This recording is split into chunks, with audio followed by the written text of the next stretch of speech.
My talk at the table is an update on a man we first met in April. Bradley Arrowwood was sentenced to life in prison without parole for a murder he committed in the 90s. In 2018, he was released by a California parole board that recognized the rehabilitative work he did in prison.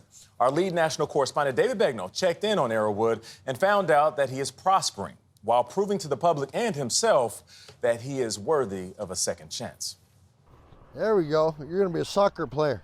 Since we first reported the story of Bradley Arrowwood, the ex-con who walked out of prison 5 years ago with $800 in his pocket. You ready? Where's my buddy? The dog training business he started is prospering. We'll put dogs in that area. And last year, he purchased a home, a 2-acre property north of Los Angeles, perfectly suited for the service dogs that he trains and boards. This is kind of the best part of the job. Even though we have to train these dogs got to have fun. I got the unusual opportunity to know him 2 years ago when I hired him to train my dog, and he quickly told me about his past. Visit. And I was honest with you. And I said, had I known the facts before you came here, I wouldn't have had you here. He wouldn't have called. By his own admission, he was a hardcore Los Angeles biker, a bagman for drug money who killed a man he claimed had had an affair with his wife. You lured him to a house, you beat him, you duct taped him, and he suffocated because of that. That and a broken nose, yes. Arrowwood was sentenced in 1995 to life in prison with no possibility of parole under tough-on-crime laws that were championed by many people, including California's former governor, Jerry Brown. I had a death sentence, basically, death by incarceration. And what has changed? What really hit home was 7 years into my sentence, finding out I had a daughter that was placed in the foster care system. She was told that I don't love her, don't want her, and hurt people for a living. The prison offered classes and counseling, and he signed up for all of it. Jerry Brown. Then, in 2010, Jerry Brown was elected California's governor again, a generation after he left office the first time. And he had a change of heart about life sentences. When you were governor the second time, it wasn't just sort of your morality and your conscience that led you to think we need to give people a second chance. You also have the federal courts telling you your prisons are overpopulated and you've got to reduce that. Yes, that was a big nudge. Without the federal court, it would have been very hard to do as much as we did. The governor, retired now on his Northern California ranch, told us about how he used his power to commute the sentences of nearly 300 inmates between 2017 and 2018, inmates including Arrowwood. In commuting your sentence, Brown didn't free you. Brown just said, No. I will give you the opportunity To prove yourself to my board. Arrowwood earned a bachelor's degree and 2 associate degrees while in prison. He became a model prisoner and was chosen by a prison captain to lead a team of inmates who trained difficult dogs that would have otherwise likely been euthanized. His prison record impressed the parole board. He was released after serving more than 25 years. When I say the name Jerry Brown, It's a miracle. ever met him? No, I haven't. Want to? I would love to. At our invitation, he traveled with us to see him. Good to meet you, Woody. Come on by. I had a million things written down in my mind, but I don't even know how to say how much thanks and gratefulness for you taking a chance. And that takes us to today. And this is Ronnie. He's our kennel assistant and trainer apprentice. But Ronnie, who asked us not to use his last name, is much more than that. He's a former prisoner who served 20 years for killing a man when he was 17. Now 51, a father and a free man, he's using his second chance to learn from men like Arrowwood. I just think coming from a place of hopelessness that we all experience that, and to overcome that, to have all that feeling for many years, and to realize, hey, man, this is not the life I want to live. Working alongside him is Lorenzo Flores, also a fellow lifer, who spent time in prison with Arrowwood. That's it. Now he is Arrowwood's #2 service dog trainer. I think everybody should look back and see what is it that they can improve on themselves, because that's what I do every day. I want to improve myself as I go. We're giving back. We're helping dogs. Dogs changed each one of us in some way of bringing back out humanity. It teaches us to care for something other than ourselves. In addition, Woody, as he's known, is starting a program where he is training service dogs that will be given for free to people who can't afford service dogs but need them. Also, he's starting a program where he's volunteering with the California Department of Rehabilitation. In fact, we were there when an adult woman with autism came by and for 5 hours stayed with them. And under their supervision, she helped to walk the animals, play with the animals, sit with the animals. And it was incredible to watch these men who had gone to prison and thought they would spend the rest of their life there, come out and give a second chance and start giving a second chance to people with disabilities like this woman. It was somewhat humbling to watch that. So since David loves to meet new people, we surprise him with a plane ticket. And then his challenge is to find a story within 48 hours. This time, he arrived in Asheville, North Carolina, with the help of some kind people in the town.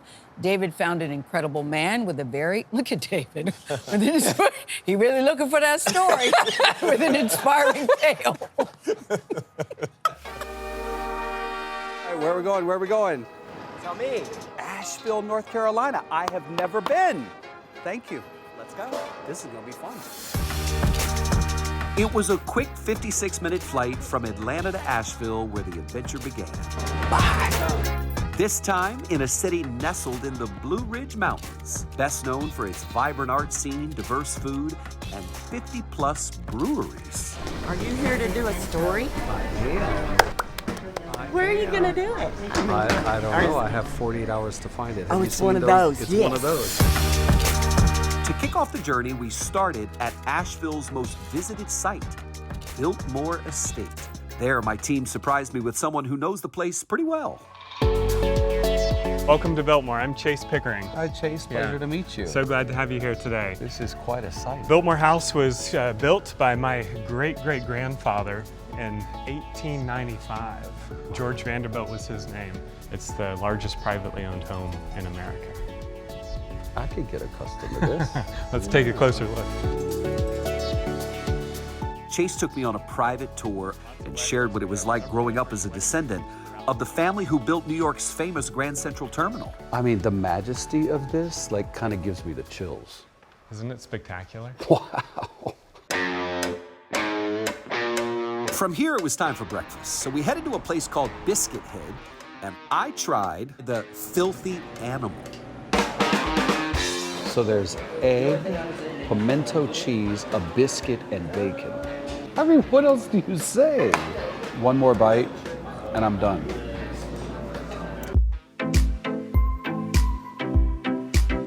From here, we headed for Asheville's River Arts District, which has a vintage vinyl shop. Oh, I love this. And some individual art studios. This is really striking and beautiful. Thank you. We decided to pop into Asheville's Visitor Center nearby. Any ideas on things we should see? Or people we should meet, actually, more important. People you should meet. Yeah. They told me to check out the Tasty Diner and go meet the owner, Stephen Goff. Are you Mr. Goff? Yeah. I'm David with CBS News. Hey, how are you? I'm good. We were told to come and check this place out. Poor guy, he looked pretty confused.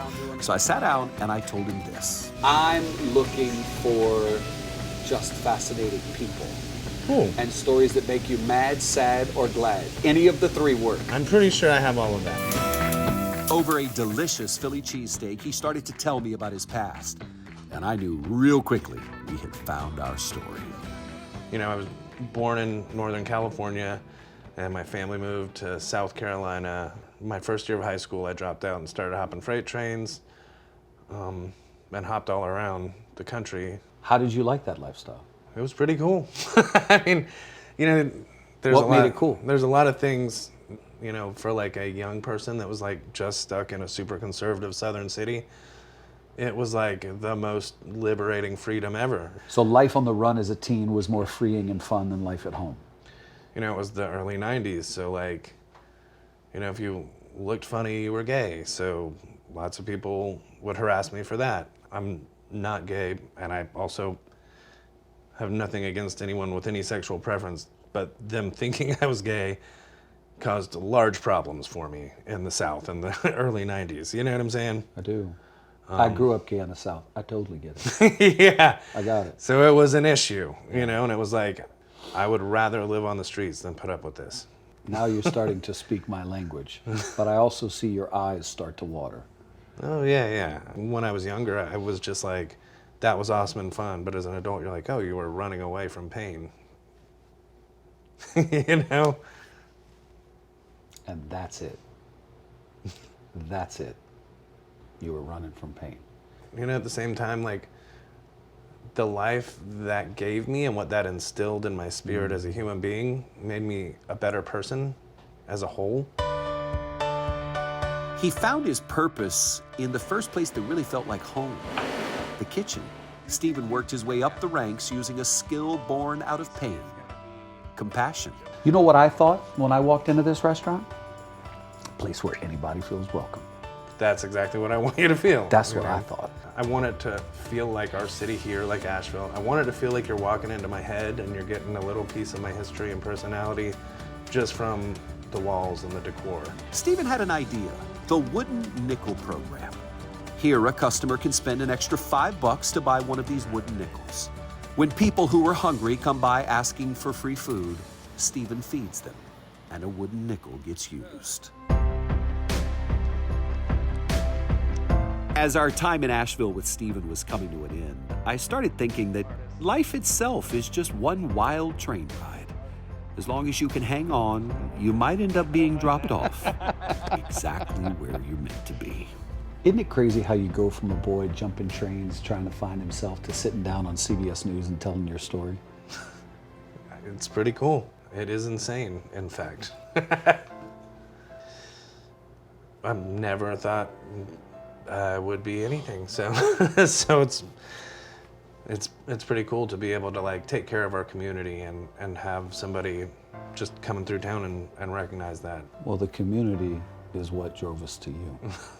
And I think it's because of how well you've taken care of them. Thank you. So congratulations. Thank you. This morning, we are sharing an inspiring story focused on sacrifice and purpose that has a full circle ending. Two strangers formed an unlikely bond after the death of a Louisiana police officer. Our lead national correspondent, David Begnaud, takes us to Baton Rouge to meet a mother whose worst moment led to an encounter with a child that changed both their lives. This is a story that captivated Baton Rouge, Louisiana. A funeral procession for a fallen officer. And along the route, a 5-year-old girl holding a sign which read, "Thank you, Mr. Policeman." We all kind of saw her and said, look at her, she was happy. She was like, I've been waiting for this to come and y'all are finally here. And it just gave me a sense of how much the community appreciated the sacrifice my son did. Vicki Melançon's son was Baton Rouge Police Detective Terry Melançon Jr. In 2005, he was shot and killed in the line of duty, 32 years old and engaged to be married. He had a lot of empathy for other people. About a year after Terry died, Vicki got a chance to meet that little girl. What would happen next would change their lives. Sit down. Globe Munchkin. That little girl is now 24. Her name is Madeline Jarrow, and since they met, she and Vicki have bonded. I graduated high school, she was there. I graduated college, they were there. I got engaged, she was there. I got married, she was there. Every big event, little events, she's always been there. Have you wondered why? I don't question it. I think it's just Terry and God knew that we needed each other in our lives, and it's just, we are. But wait, it gets better. Madeline chose to follow in Terry's footsteps.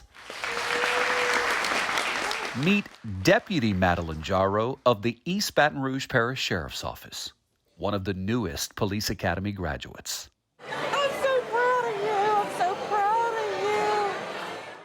I feel like my purpose is to carry on what he left behind. Sorry. In his 4 years on the force, Terry's mother says he would often ask people, What is your purpose? He wanted to reach those people that that needed help. My graduation from LSU. In the years before the police academy, Madeline graduated college. And look what she wrote on her graduation cap. What's your purpose? And guess who showed up for her? Terry died, and that wasn't the end. There was something way bigger. And we have Madeline here that is carrying that forward. And I know that it's a God thing. I can't thank you or Mr. Terry or Terry Jr. enough for putting you in my life, you know, or God. You're a blessing to me. You're a blessing to me. I have no doubt that you were chosen for this. You were chosen for this. Bound by tragedy, they are now purposefully united. You can do this. You got it. I love you. I love you. Oh, and one more thing. When Madeline called Vicki to invite her to the police academy graduation recently, She said, I'm graduating January 9th. And I said, really? I said, that's Terry's birthday. And she said, I knew he'd be there. And I said, yep.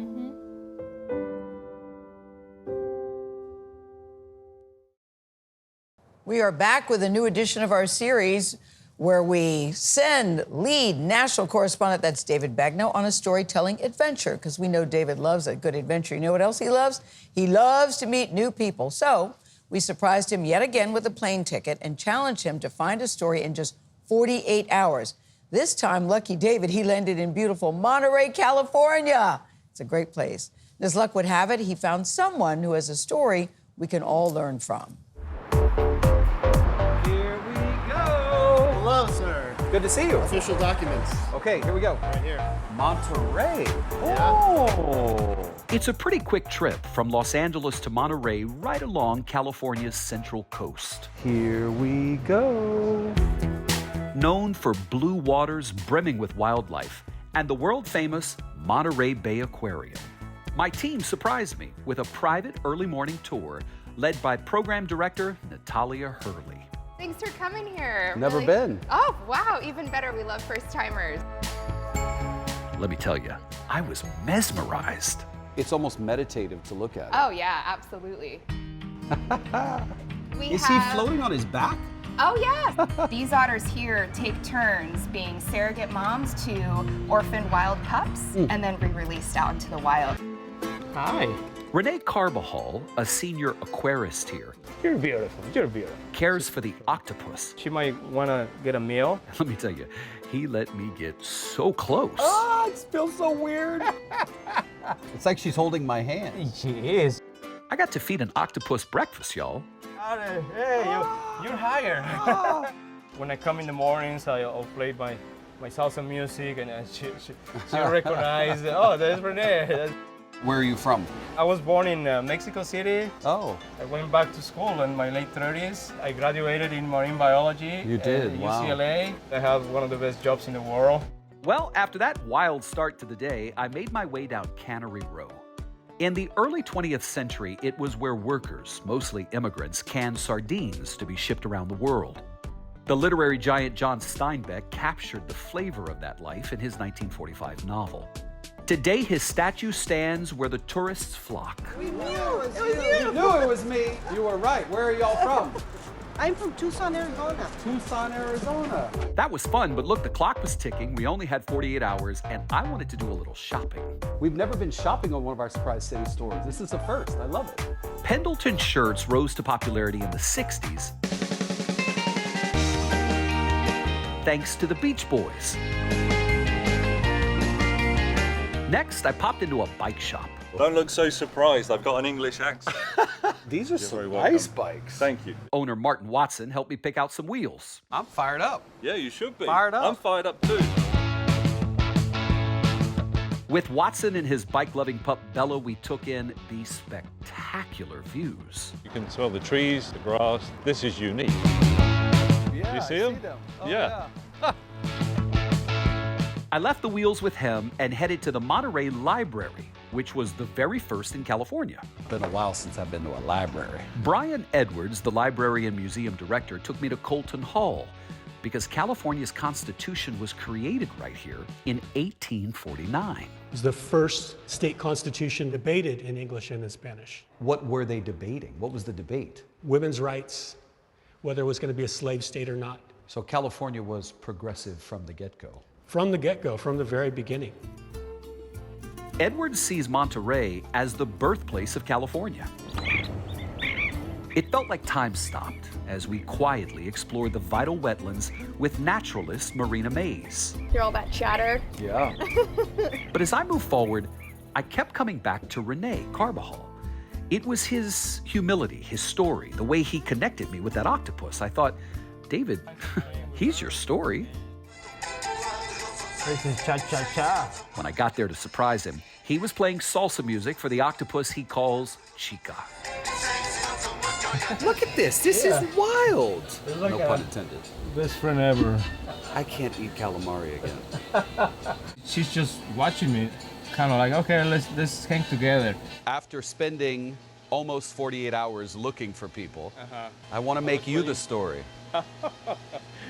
Oh, wow. Thank you. I see you. Do you know what I loved? I loved your passion. Thank you. And that's how I feel every day, really. That connectivity with the animal, it's just, it takes me somewhere else.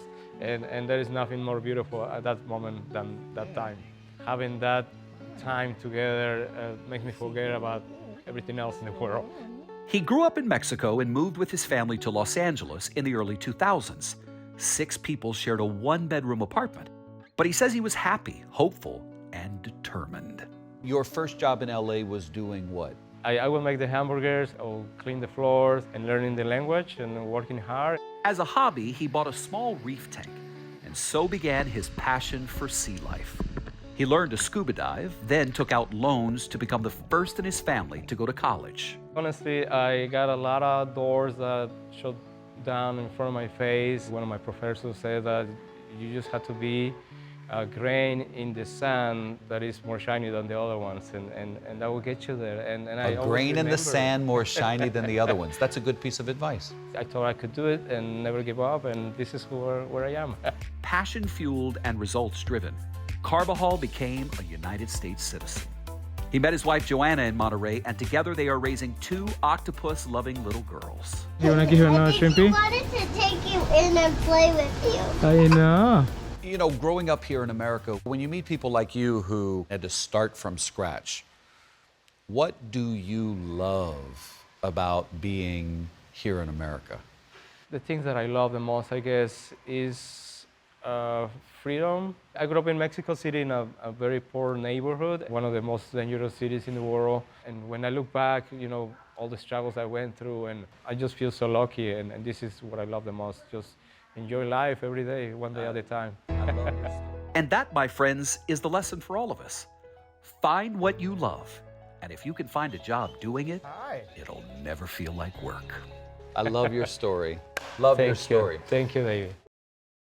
Time now for a story about how one act of kindness connected 2 strangers. Cindy Tutko was her name. She was at the Atlanta airport earlier this year, just trying to get to her gate, when a man noticed that she was limping.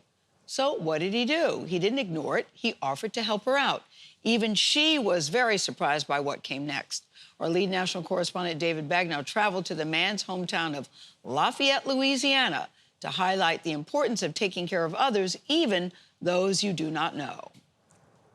Jamie Tutko is about to meet the man who went out of his way to help Jamie's mom.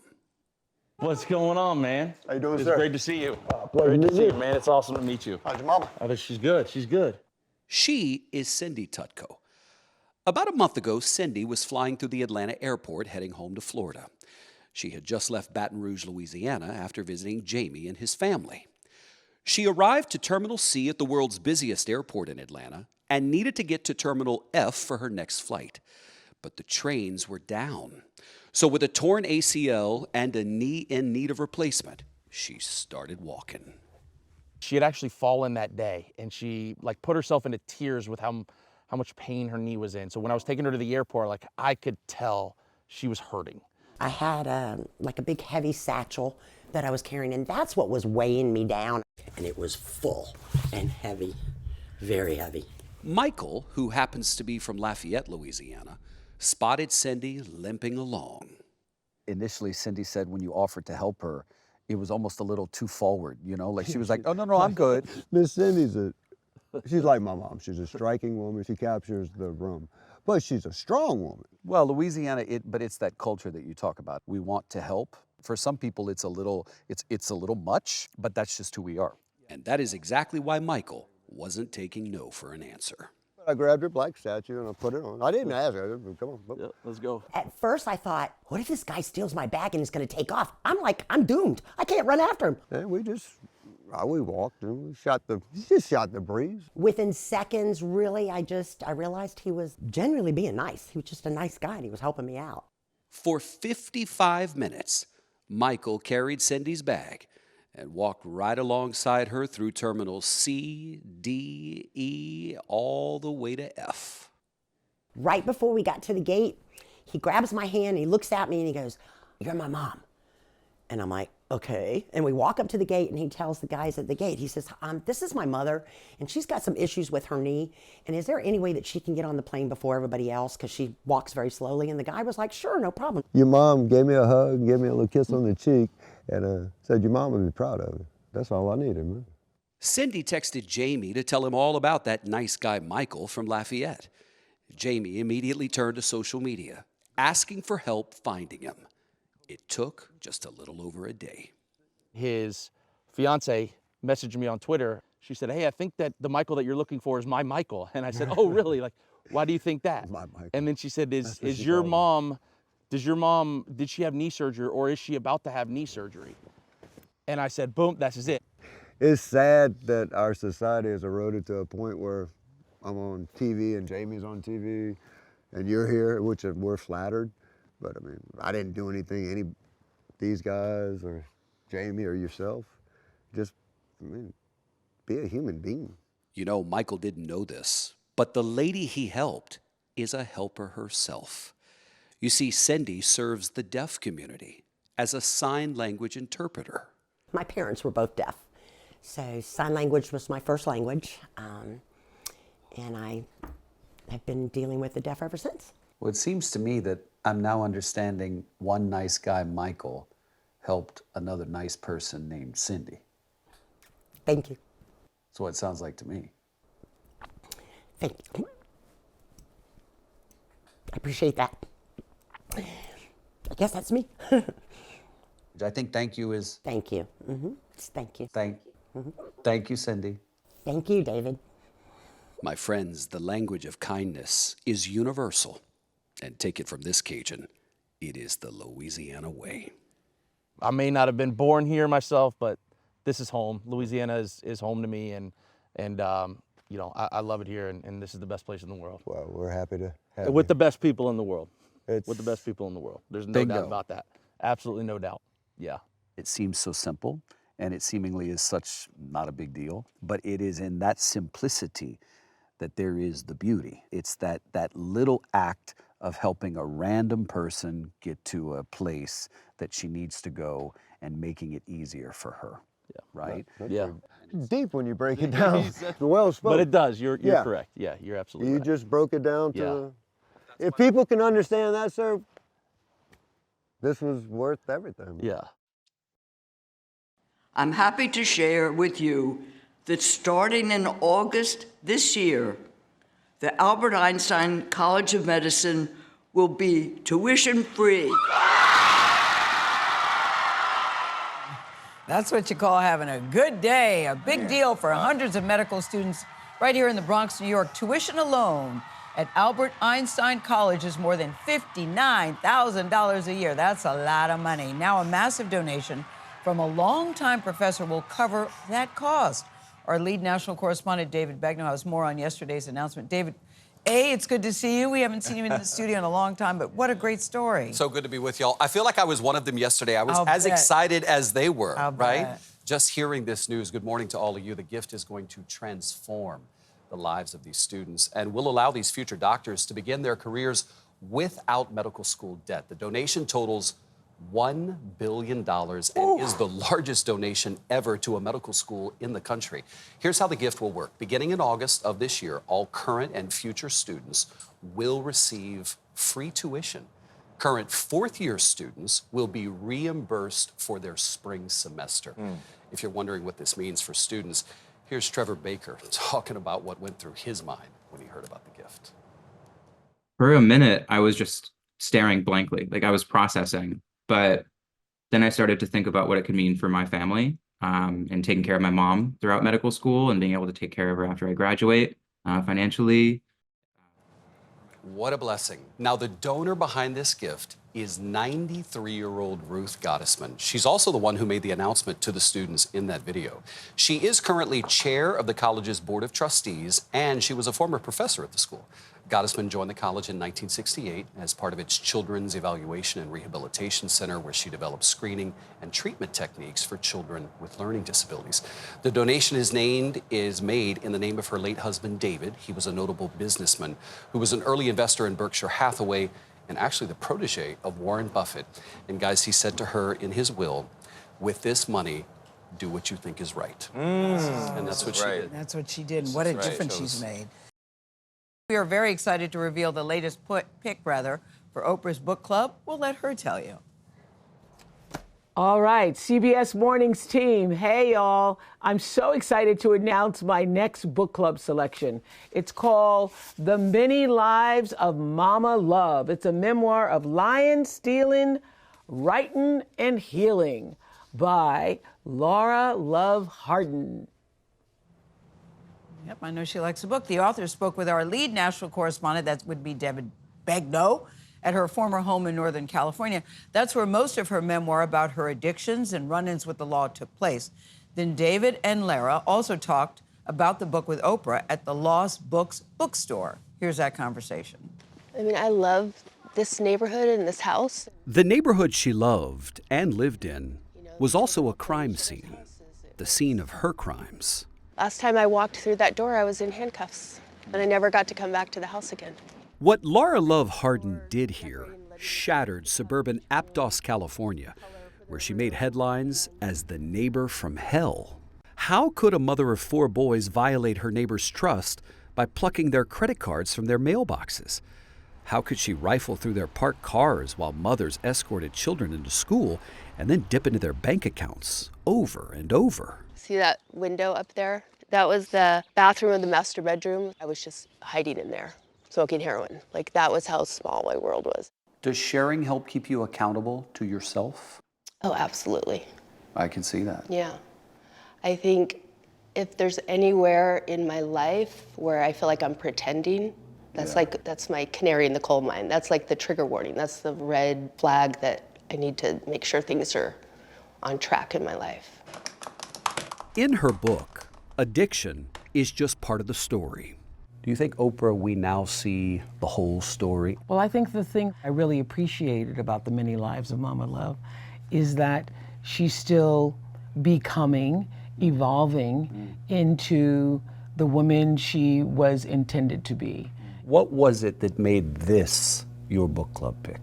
I was turned on by that idea of somebody who has spent their whole life pretending to be somebody else, now writes a book that is the truth of themselves. Her truth was a tangle of 2 failed marriages, a soccer mom and realtor sidelined by her missteps.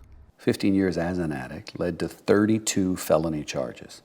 Theft, bank fraud, falsified signatures, stolen credit cards. The court papers, when you saw them the first time, made you wince. Mm-hmm. You ended up taking a plea deal. Mm-hmm. Why? Because I didn't want the next time I saw my children to have them be in their 30s. In 2009, she was sentenced to serve 1 year in the county jail, avoiding state prison, which could have put her far from her boys who were living with her first husband.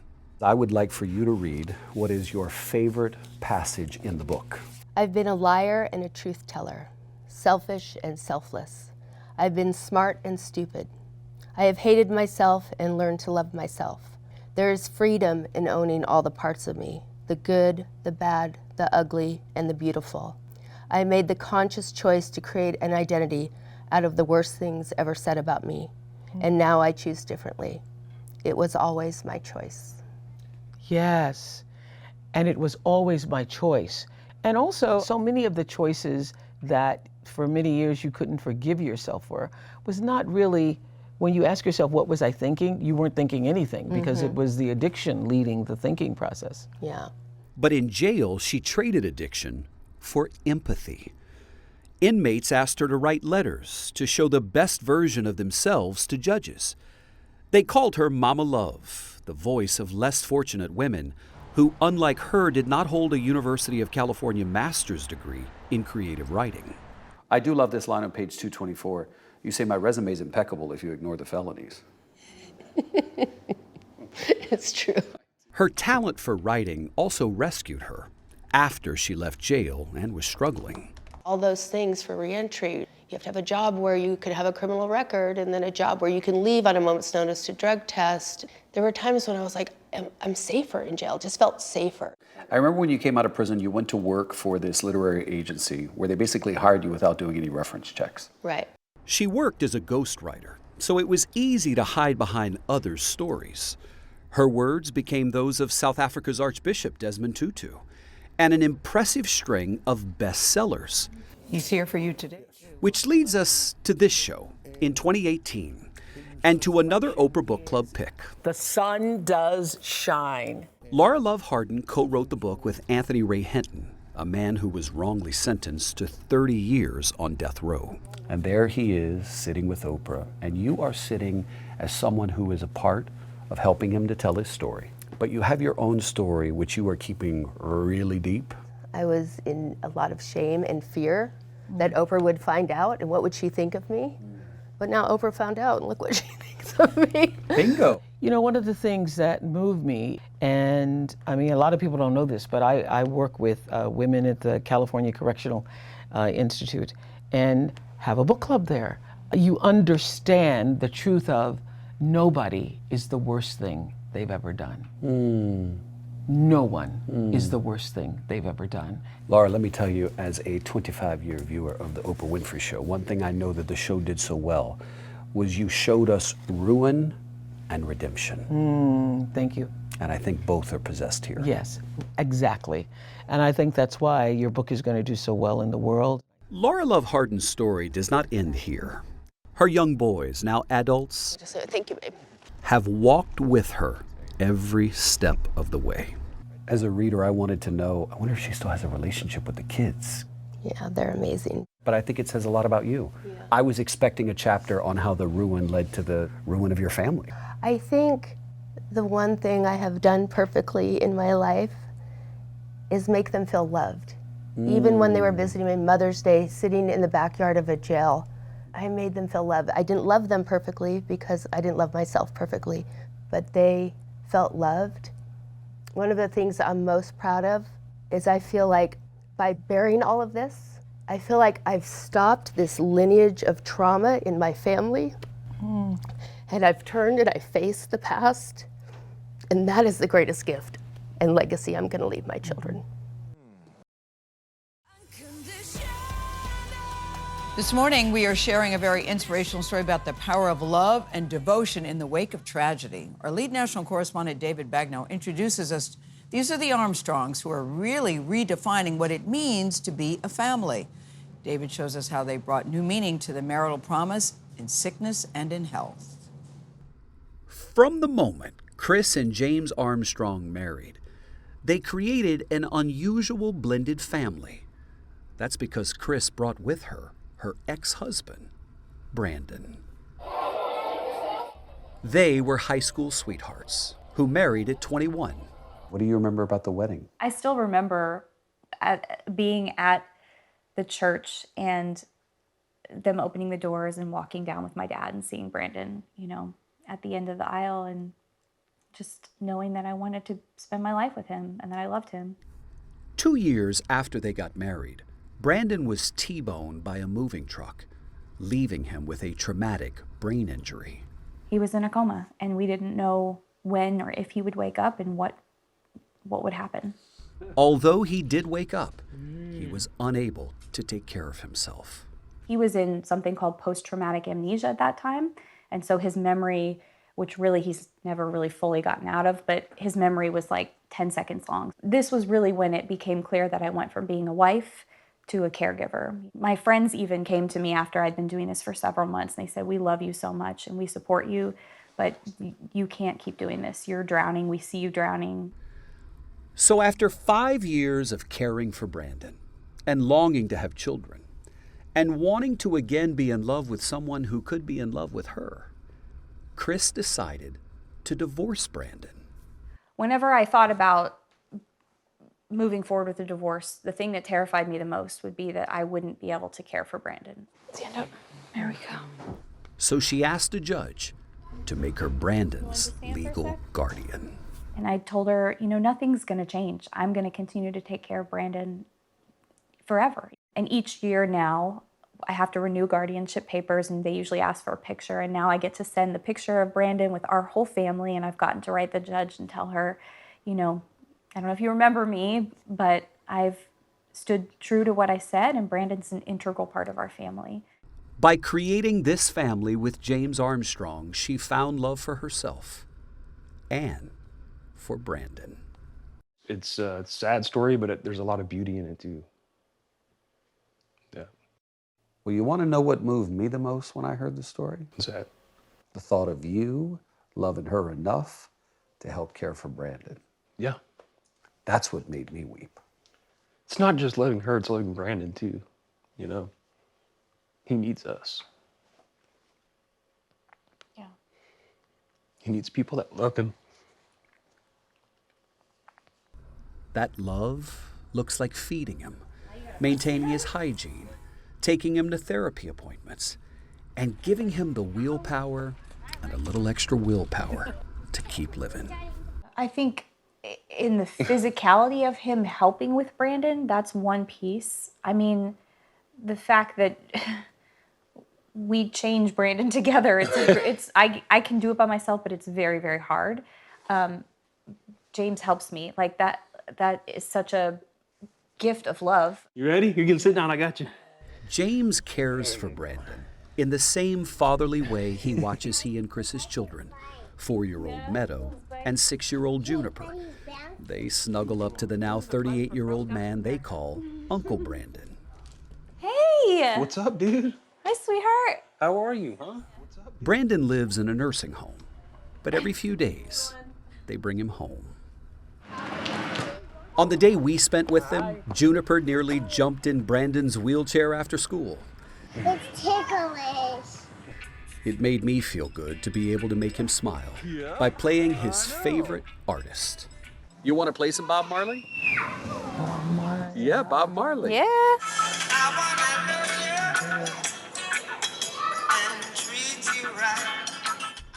He was unusually engaged on the day we spent with them.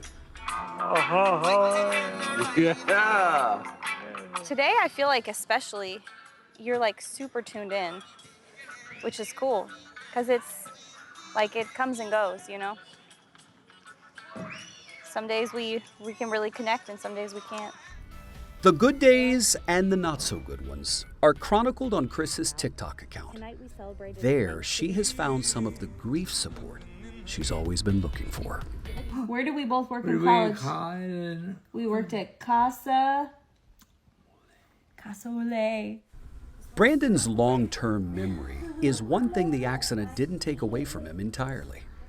She is the one person he recognizes, always. You remember the song that we danced to at our wedding? They read you Cinderella. Yeah. He is a very part of who I am because I carry his heart in my heart, and I always will. And so the decisions that I've made to have him in our life, be a part of our family, is because I can't not.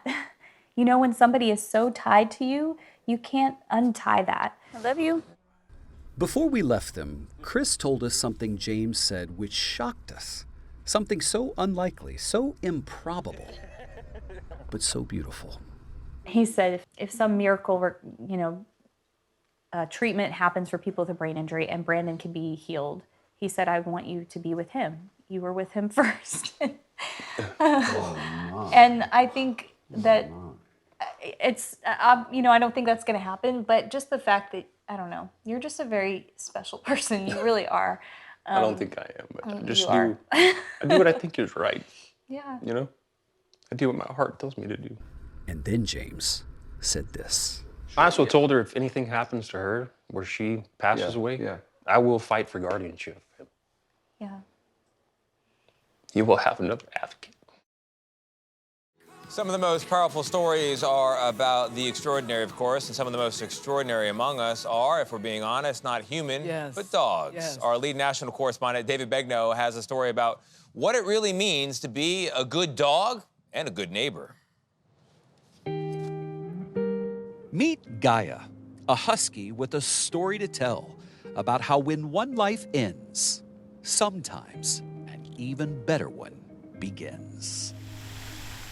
In Dallas, Texas, Gaia's life was confined to that tiny backyard. That's because her loyal owner, Sandra, was hospitalized. The next-door neighbor, Lisa Canarak, noticed that the 9-year-old female looked lonely. So she offered to walk her. I walked in, and then Gaia came up to me very slowly, and then I said, oh, hi. And then what's your name? So I had to look down at her tag and saw it was Gaia. One walk turned into 3 weeks of walks. I'm down here. And then one question Lisa was not expecting from Sandra's dear friend, Gilda Levy. 2 weeks before Sandra died, she said, I don't know if you've thought about this, but would you like to take her? And what did you say? Sure, I would love to. So when the time came, Lisa was summoned to Sandra's home right next door. The 80-year-old neighbor she barely knew was gone. She had just died, so I just clipped her leash on, and then I said, okay, goodbye. She walked Gaia from Sandra's home into hers. And from that moment on, Gaia's life changed. Good girl.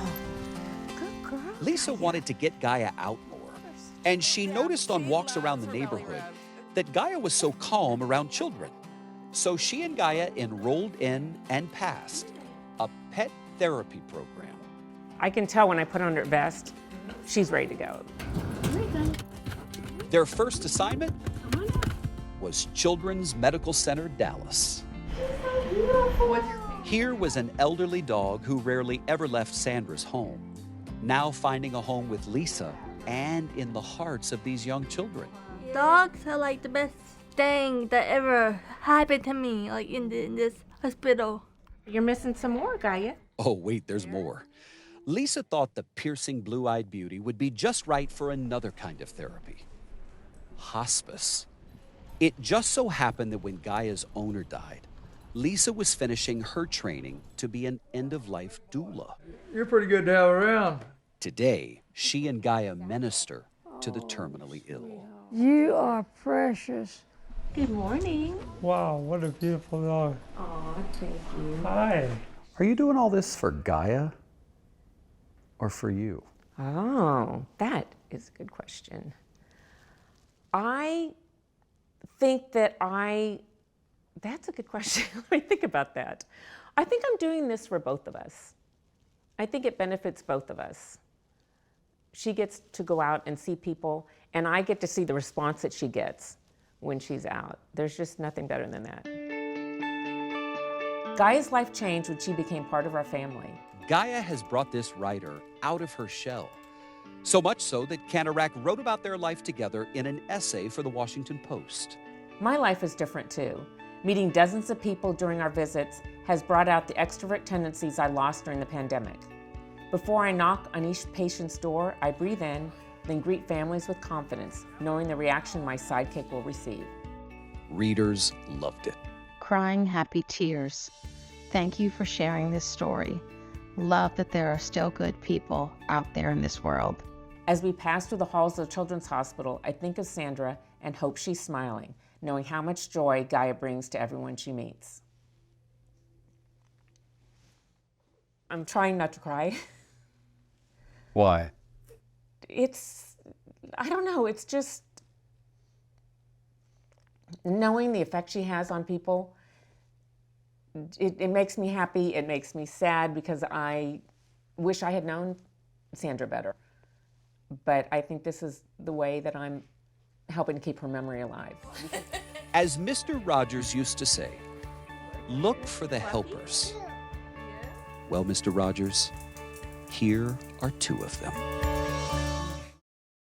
Now to a story from our lead national correspondent, that's David Begnaud, about a woman being celebrated all around the world for her insistent kindness. I like that, insistent kindness. David traveled to Oceanside, California to meet Gayle Noble. The 77-year-old spends her days driving around town just doing random acts of kindness for people. Along the way, David found the fascinating backstory about how Gayle's own daughter, it seems funny to say your own name, Gayle's own daughter is embracing her mother's life, approach to life by helping others, seeing the beauty in Gayle's generosity. As I travel around America, I'm always looking for those stories of ordinary people. Nice to meet you. Nice to meet you. Doing really kind things for others. And that brought me to Oceanside, California, and the door of Gayle Noble. Yeah. Hi, Gayle. Hi. I'm David. I'm Gayle. Nice to meet you. Yeah. rocking that Grateful Dead tie-dye shirt and her signature plush hat. This hippie at heart is driven to give. Oh my, look at all of these goodies. Since she retired, she has made a job out of making people feel good. What you got in here? The muffins and the Oreos for the post office. Almost every day, she drives around Oceanside, delivering goodies to people she thinks are working those thankless jobs, like the post office, where she used to work. Your muffins. She skirted the line and a little bit of personal space. Yeah. No time to chit-chat. She was off to her next spot, at the UPS store. Thank you, Gayle. Oh, you're so welcome. Keeping us fed. She'll tell us, you guys have to have such a hard job. I know what you're going through. I've done it before. And here's some muffins to get you through the day. And boy, does that make their day, as we saw following her around Trader Joe's. Thank you so much there. Oh my God, Gayle. Give some love. Oh, you're so welcome. Every day, this woman, she's an angel. There's a halo under this hat. When did you start doing this, these random acts of kindness? Probably I was like 5 or 6. My grandpa would let me go to the store and buy different things, and then he would take me where I wanted to give them. He started, nurturing that. In you? Yeah. To give to others. He said that's our job in life. And that lesson she took to heart.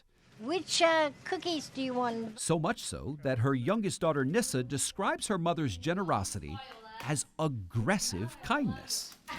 And there's the cookies.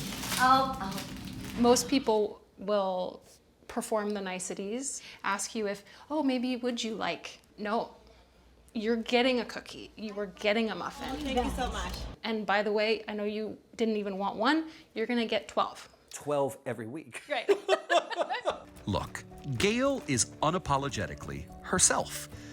The type of person who picks up a penny off the floor. Someone dropped a penny and I don't want your register to be short. The person who puts those dividers back in place in the grocery store line. When you see her, you might judge this book by its cover. But let me tell you what's inside. Gayle was a female chief engineer at a Los Angeles radio station in the 1970s. She didn't know another woman with that job. Friends tell us that in the 1980s, Gayle designed the interface chip for one of the earliest home computers, and the chip was named after her. She went on to have more than 50 patents to her name in different technology fields. So radio led you to being a computer engineer and writing code. Yeah. For the U.S. military. What got me to do that was Vietnam War. They put me on the stealth fighter and a couple other things. And those were the codes that told them who was the enemy and who was the friend.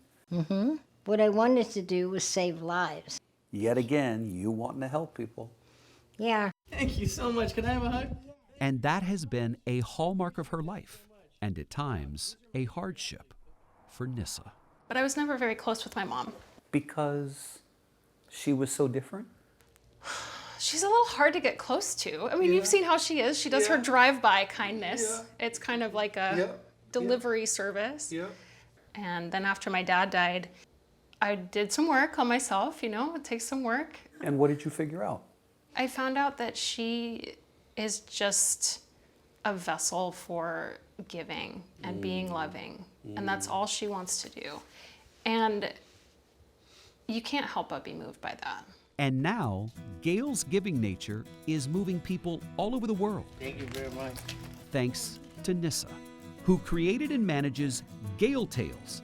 It's an Instagram account dedicated to Gayle's kindness. What was your wish for your children to be when they grow up? What they wanted to be. It's a place where people shower this 77-year-old widow with nothing but love. Because of Gayle's kindness, I chose to be better. I follow Gayle because I like her kindness, but also I believe she's a role model. You're a perfect example of how everybody should act all the time and just not waste time judging others. The response has been overwhelming. Yeah, they love her so much. And I think they love what she represents. It's giving a lot of people freedom to be themselves. And what a beautiful thing to be loved and accepted for who you are. There is such a beauty in you going from the child who understandably is embarrassed to the daughter dedicated to honoring and saluting her. Thank you. Yeah, it was hard. You are the daughter who took on a mission to honor her mom. I didn't think I would get so emotional. That is beautiful. Thank you. And now at 37 years old, Nissa feels pride watching her mother be herself. What I get out of it is the joy of knowing that I've added some spark into each one of them. I love that, Gayle. That's the best part. Isn't that the best feeling? Yes. Yeah. Thank you. Yeah. Thank you, thank you, thank you. Oh, you're so welcome. Our lead national correspondent, David Begnaud, takes us to Paradise, California, that is. In fact, a town that is no stranger to adversity. You might remember these pictures. Epicenter of a devastating fire in 2018, the Camp Fire. That was the most deadly wildfire in California state history. David covered that fire. He recently went back for a story about a treasured companion stolen from that community. He saw how they mobilized together in a way that highlights the character of the people in that part of Northern California. In the foothills north of Sacramento, California, people understand loss in a way many of us never will. They know about big losses because in 2018, a windswept wildfire leveled the landscape, killing 85 people. So here in particular, this little loss became a big deal. So you got out, walked in, got what you needed, and then you come out, and the car's gone. Right. I was sure that my truck's been stolen, and the immediate need is my cat's in there. Susie Heffernan's cat, named Dundee, was the victim of a crime. A feral cat devoted only to her since she rescued it 6 years ago. But 3 weeks ago, her truck was stolen with Dundee inside after a visit to the vet. It was just so quick, off they both went. Took it and ran. Yeah. What happened next brought out the best of a community that was obliterated in and around a place called Paradise, California. Susie Heffernan was one of thousands who lost everything to that fire. All the property and a little under 1,200 acres. You know, Everything. It's the history in the house and my grandmother's journals, and you know, you can't replace, and everybody has that. So losing Dundee is not just a sad story about a stolen cat. It is a story of character in this community. I received a message online that the cat might have been spotted in Chico at a homeless camp. Pamela Beasley, who makes it her business to feed feral cats every day at her own expense, became a first responder. And this was like 11, 12 midnight that night. So I went to the homeless camp. I walked through the camp, couldn't find him. The message she received had come from Tara Ramelli. My first intuition was if we could start getting on some very popular sites here in the community, that would be the best bet. So I was out on a hike, and so I answered my phone, and we immediately turned around because the thought was to go get Susie. Jocelyn Dunning became a part of the team too, a team now known as Team Dundee. We all had our own ideas about what we thought happened. Carol Curtis, a photographer, picked up Susie, who was stranded in the parking lot. Some of us believed perhaps somebody saw the cat, picked it up. But in the process, everybody was out searching. Pam was going back with her connections that she made at the homeless camp.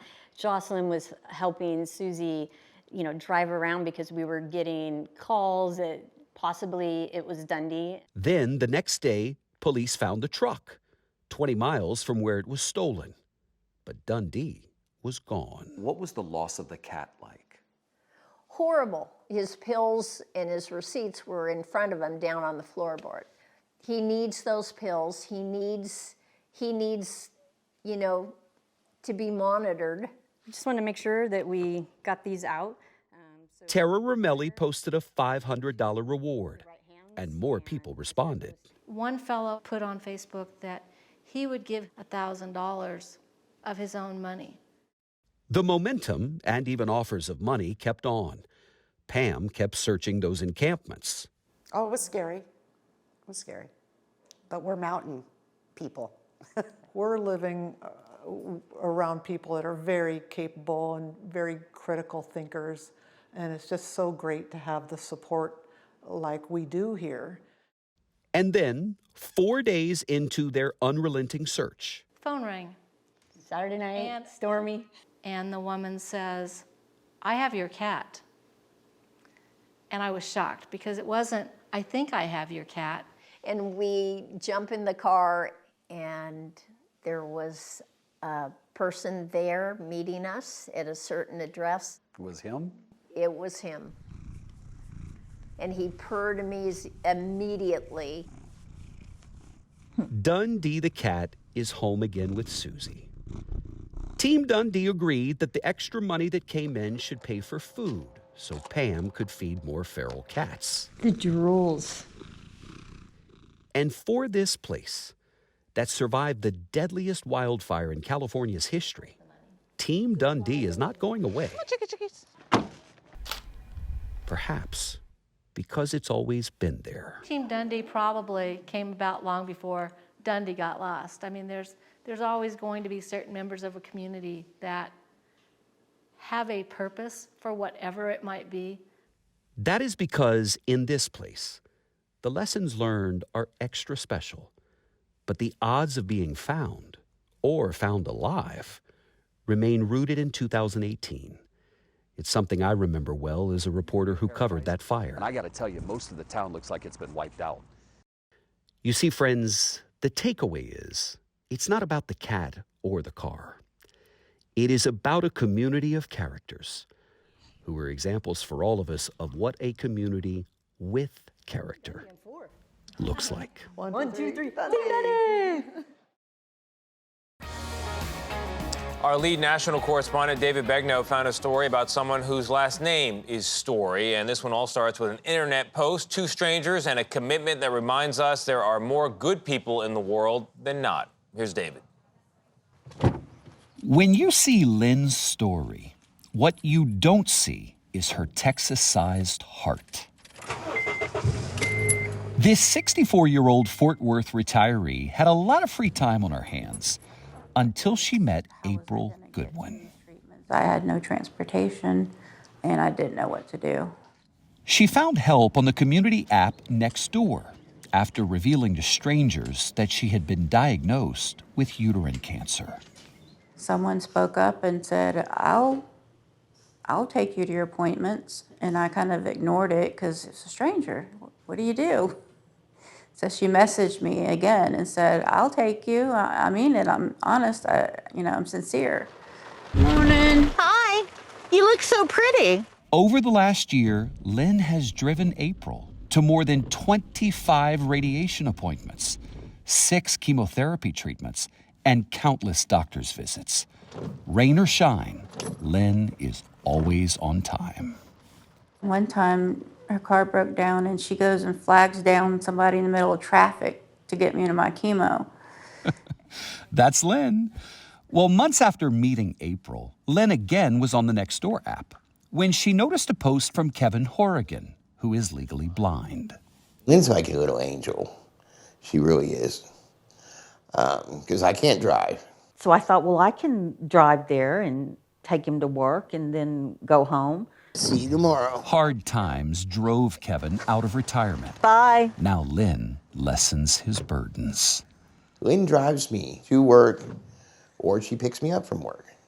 It helps tremendously. 5 days a week at 5 in the morning, there's Lynn. Hi, Kevin. It's me. How was your night? I just started thinking of myself this way recently as a bad weather friend. You know, fair weather friends are only there when everything's good for you, but a bad weather friend is there to help you in times of need. Okay. They were strangers a year ago, and now friends. Lynn loves people. How are you? Yeah, pretty good this morning. Good. Aren't you handsome? Thank you. She talks to everybody. Your hair is so cute. Oh, thank you. You're welcome. Everybody. Oh, I like your umbrella too.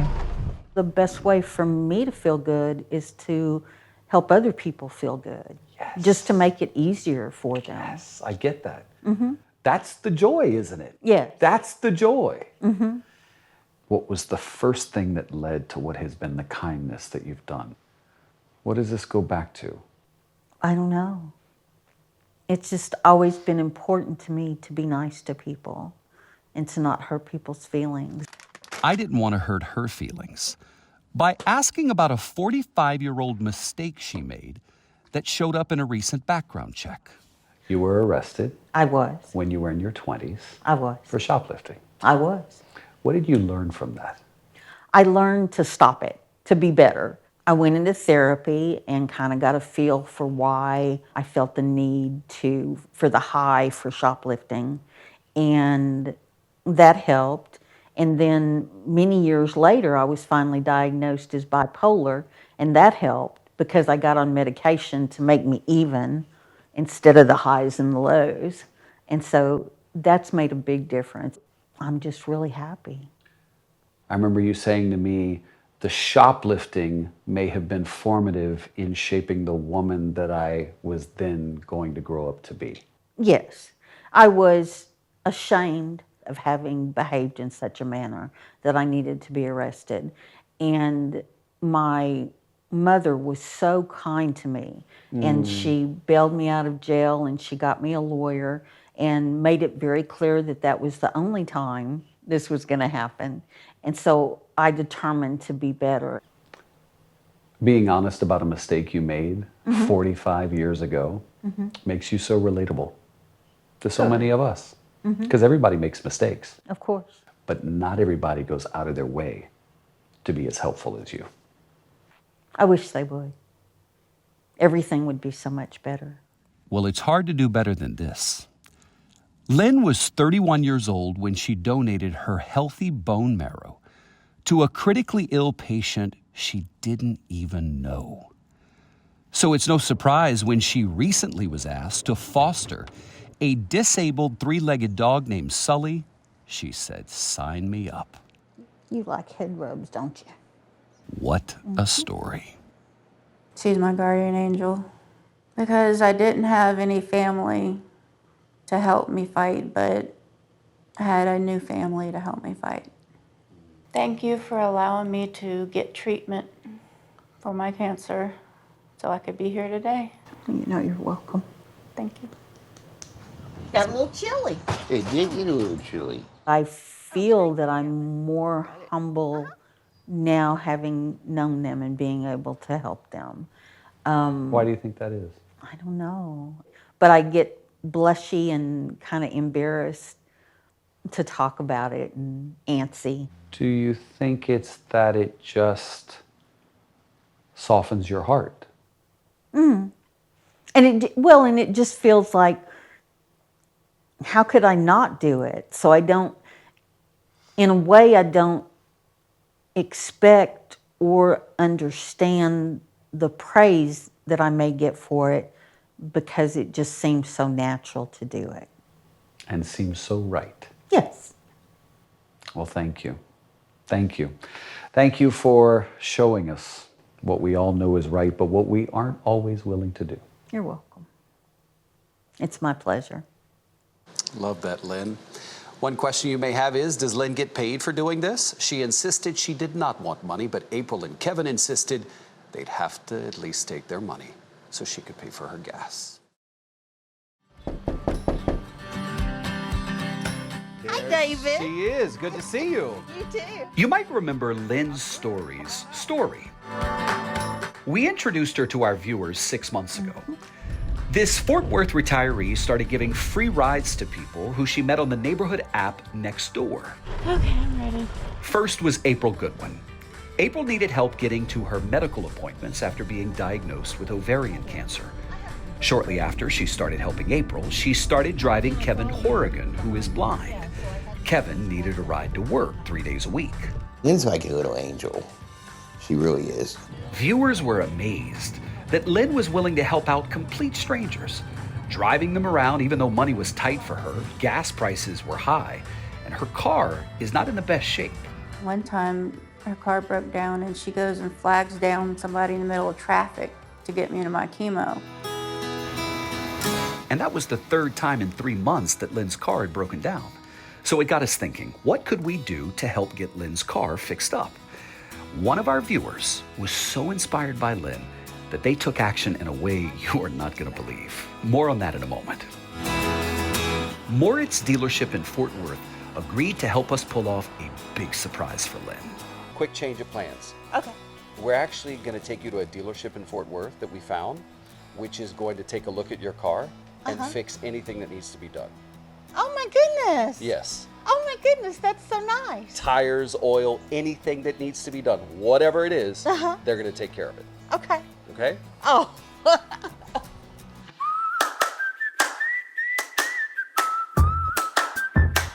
So 22-year-old car and almost 100,000 miles. Just drive up ahead, and then the service is right there. There's some guy named David who they told us to find. Your Lynn's story? Yes, I am. We're going to take care of you good. When you're done, this is going to be like new.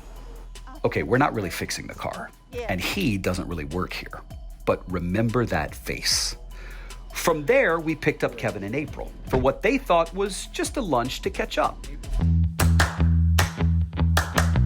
So it's been 6 months since we've seen you, and you're still driving them. Of course. Where do you drive them to now? I drive April to doctor's appointments, and I take Kevin to work because he's still working 3 days a week. Lynn's help is more important than ever. 6 months ago, Kevin was diagnosed with breast cancer and is starting radiation treatments. April, who had ovarian cancer, is now in remission. All right, here we go. Okay. Well, now we're headed back to the dealership because remember that guy? Okay, here's who he really is. David Kelleher. David owns David Chrysler Dodge Jeep Ram in suburban Philadelphia. He is a household name there and has been for more than 20 years. You girls are beautiful. But he's not just a car dealer. David's a humanitarian who gets a lot of joy out of giving back. And they're all going to have the best Christmas ever. Okay. Okay. Get ready for this.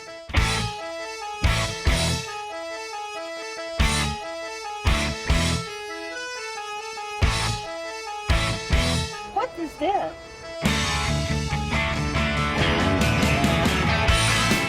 Checked out pretty good and cleaned it up, and it's like new. Oh my God, y'all. Lynn, I don't actually work here.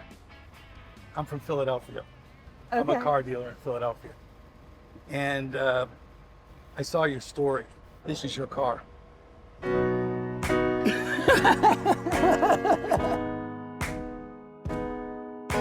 So wait, it only gets better. So not only is he giving you a brand new car, but he's also paying the tax and tags for you, giving you an extended warranty. Oh my God. I'm gonna put an oil change package on it. I'm gonna pay your insurance every year for you, help you out with the difference, so that you can have full coverage on this car. This woman, who is never without a word to say, was speechless. Go look at your new car. Lynn was amazed. You're gonna have to figure out what the name of the car is. The White Knight. The White Knight. You already got it. Yeah. White Knight. Done. I love that. There it is. It's a perfect name. To know that I could help somebody in such a way that's been helping other people, you know, I get so much out of it, David. Now she's going to be safe. It's going to be dependable. She's going to be able to help other people. I told her she's got to expand her portfolio of people that she helps. Well, no, you don't know this, but at lunch she was telling us she brought 2 girls to school who didn't have a ride because their parents weren't available, and she delivered something to someone who needed. Also, people she met on Nextdoor. Yeah. I mean, Lynn is such a dear heart. She's looking for people to help. Yes. And that's who I want to help. Thank you. Love you, brother. I'm just in shock and I don't know what to do, frankly. I'm just blown away by this extreme generosity. What are you going to do with your new car? Well, I'm going to take April and Kevin to their doctor's appointments and / work and continue to look for people on Nextdoor that need a ride. Love that Lynn story. So since that happened, Lynn wrote to David and said, I am now helping to tutor children. She said, I had my first appointment, I drove there, and I was able to do it because of my new car. So many layers to that story, and David is here. Yes, David Kelleher. Oh, there he is. Oh, bravo, I was just talking about it. Round of applause. You know what, David, just come over for a second. Yeah, you know what's so cool about this story? Come here. Not only did you give her a new car. What's up, David? How you doing? That was You could have awesome. given a used car with low mileage. Right. But you gave her a new car and covered all those things. Yeah. Bravo. Well, he doesn't you know, have a you mic think on, about but it. yeah. The taxes, the tags, that she doesn't have that. It adds up. You know, and then so then I wanted to make sure she could drive carefree. Yeah. So we Nice. put an oil change package on it, extended warranty. But I love that you saw his story and it made you think, because some people watch and go, that's really nice, really nice. You saw his story and you said, I want to do something. Yeah, and I hope that's what comes out of this. Yes, That somebody it else does. says, I want to do something. You inspire, right? We keep doing it, and all of a sudden we got a good country again. Thank you, David. Amen. You are a reminder of our better angels. Yeah. Thank So you. Yes. thank you from the bottom of Lynn our texts heart. me every day. Superman doesn't always wear a cape. Thank you, David. Something about those Davids, Thank huh? you, David. Hey, by the way, if David you've got a David. story for me, email me, deardavid@cbsnews.com. Anything about celebrating the extraordinary within the ordinary of people, I want to hear about it. Now to a story from our lead national correspondent, David Begnaud, about a friendship that has captured the hearts of staff and the students at an elementary school in Massachusetts. Now, this story shows that it doesn't always take a lot of words to form a special connection. 9-year-old Elif loves being at school. But for a long time, her dad was worried about whether she'd be okay after he dropped her off. You see, Elif has a severe developmental delay Me read again? Me read again? and doesn't talk much on her own. Then one day, to her dad's relief and to Elif's joy, she made a very good friend. Not with a student, not with a teacher, but with someone very special. The school's guardian. And now Elif's too. Meet police officer Ryan Foley. I cried, I'll be honest with you, because I know that someone is watching her. She's safe. Yeah. What made you cry? Because I see that she's trusting someone, except her father or her mother or her aunts or uncles. On days when Officer Foley watches over recess, Elif keeps an eye out for him. She heads for the doors, crosses the parking lot without saying a word, and makes a beeline for Foley. He's always standing in the same place, waiting for her to take his hand and take him with her. So she has a set route that she does. There's certain bricks that she steps on, certain points on the curb that she likes to hit, but mostly it's like zone out time. It's just a peaceful 30-minute walk. Even though there are no words exchanged between the two of you, do you feel some kind of communication with her? A connection, yeah. I think she senses that I'm also pretty quiet too, and I think that might play into her being more comfortable, that I'm not pressuring her to do anything. It's just walk. She knows I'm along for the walk, I guess. Yeah. She's the boss. This has been going on for how long now? About a year and a half. Day after day. There was one day that I didn't go out there, and her teacher, Erin, was like, oh, she wasn't very happy. She was looking for you. She was asking for you, and then she went and sat on the bench and wouldn't do anything. Though Elif doesn't speak the way most kids do, her body language says so much. If she wants you to go away, she'll let you know. Come with me is pretty clear too. One day in her special ed class at Stanley Elementary in Waltham, Massachusetts, something very unusual happened. Someone really inspired her to speak.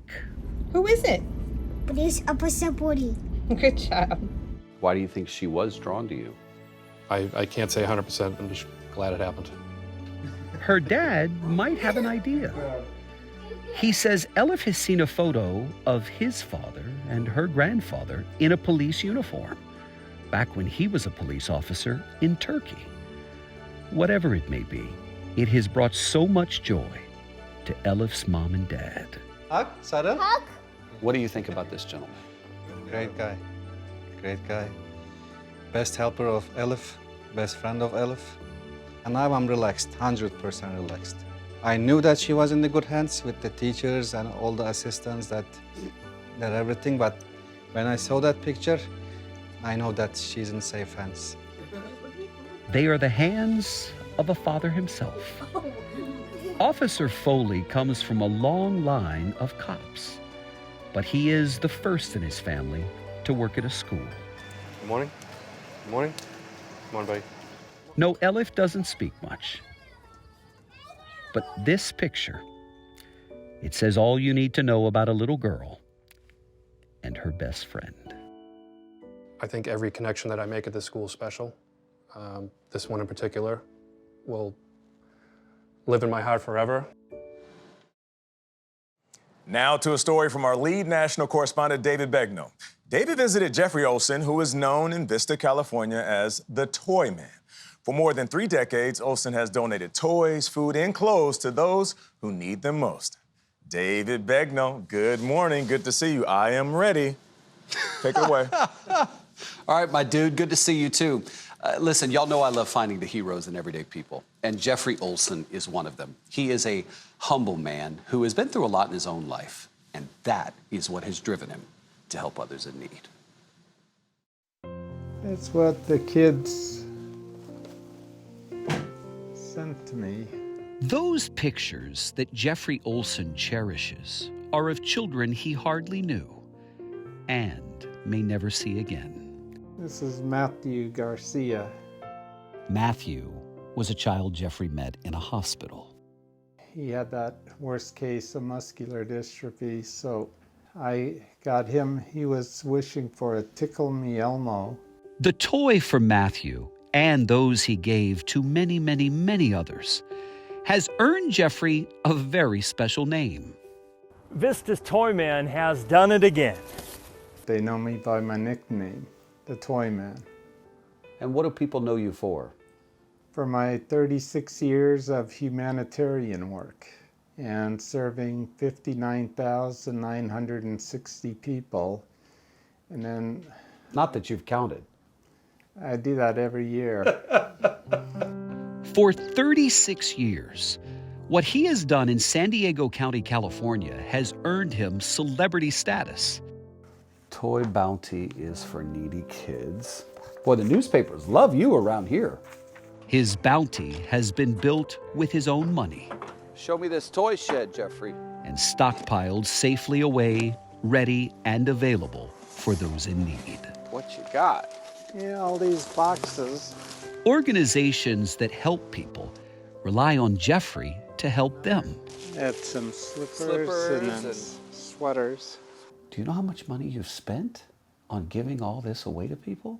I never counted how much, but many thousands of dollars.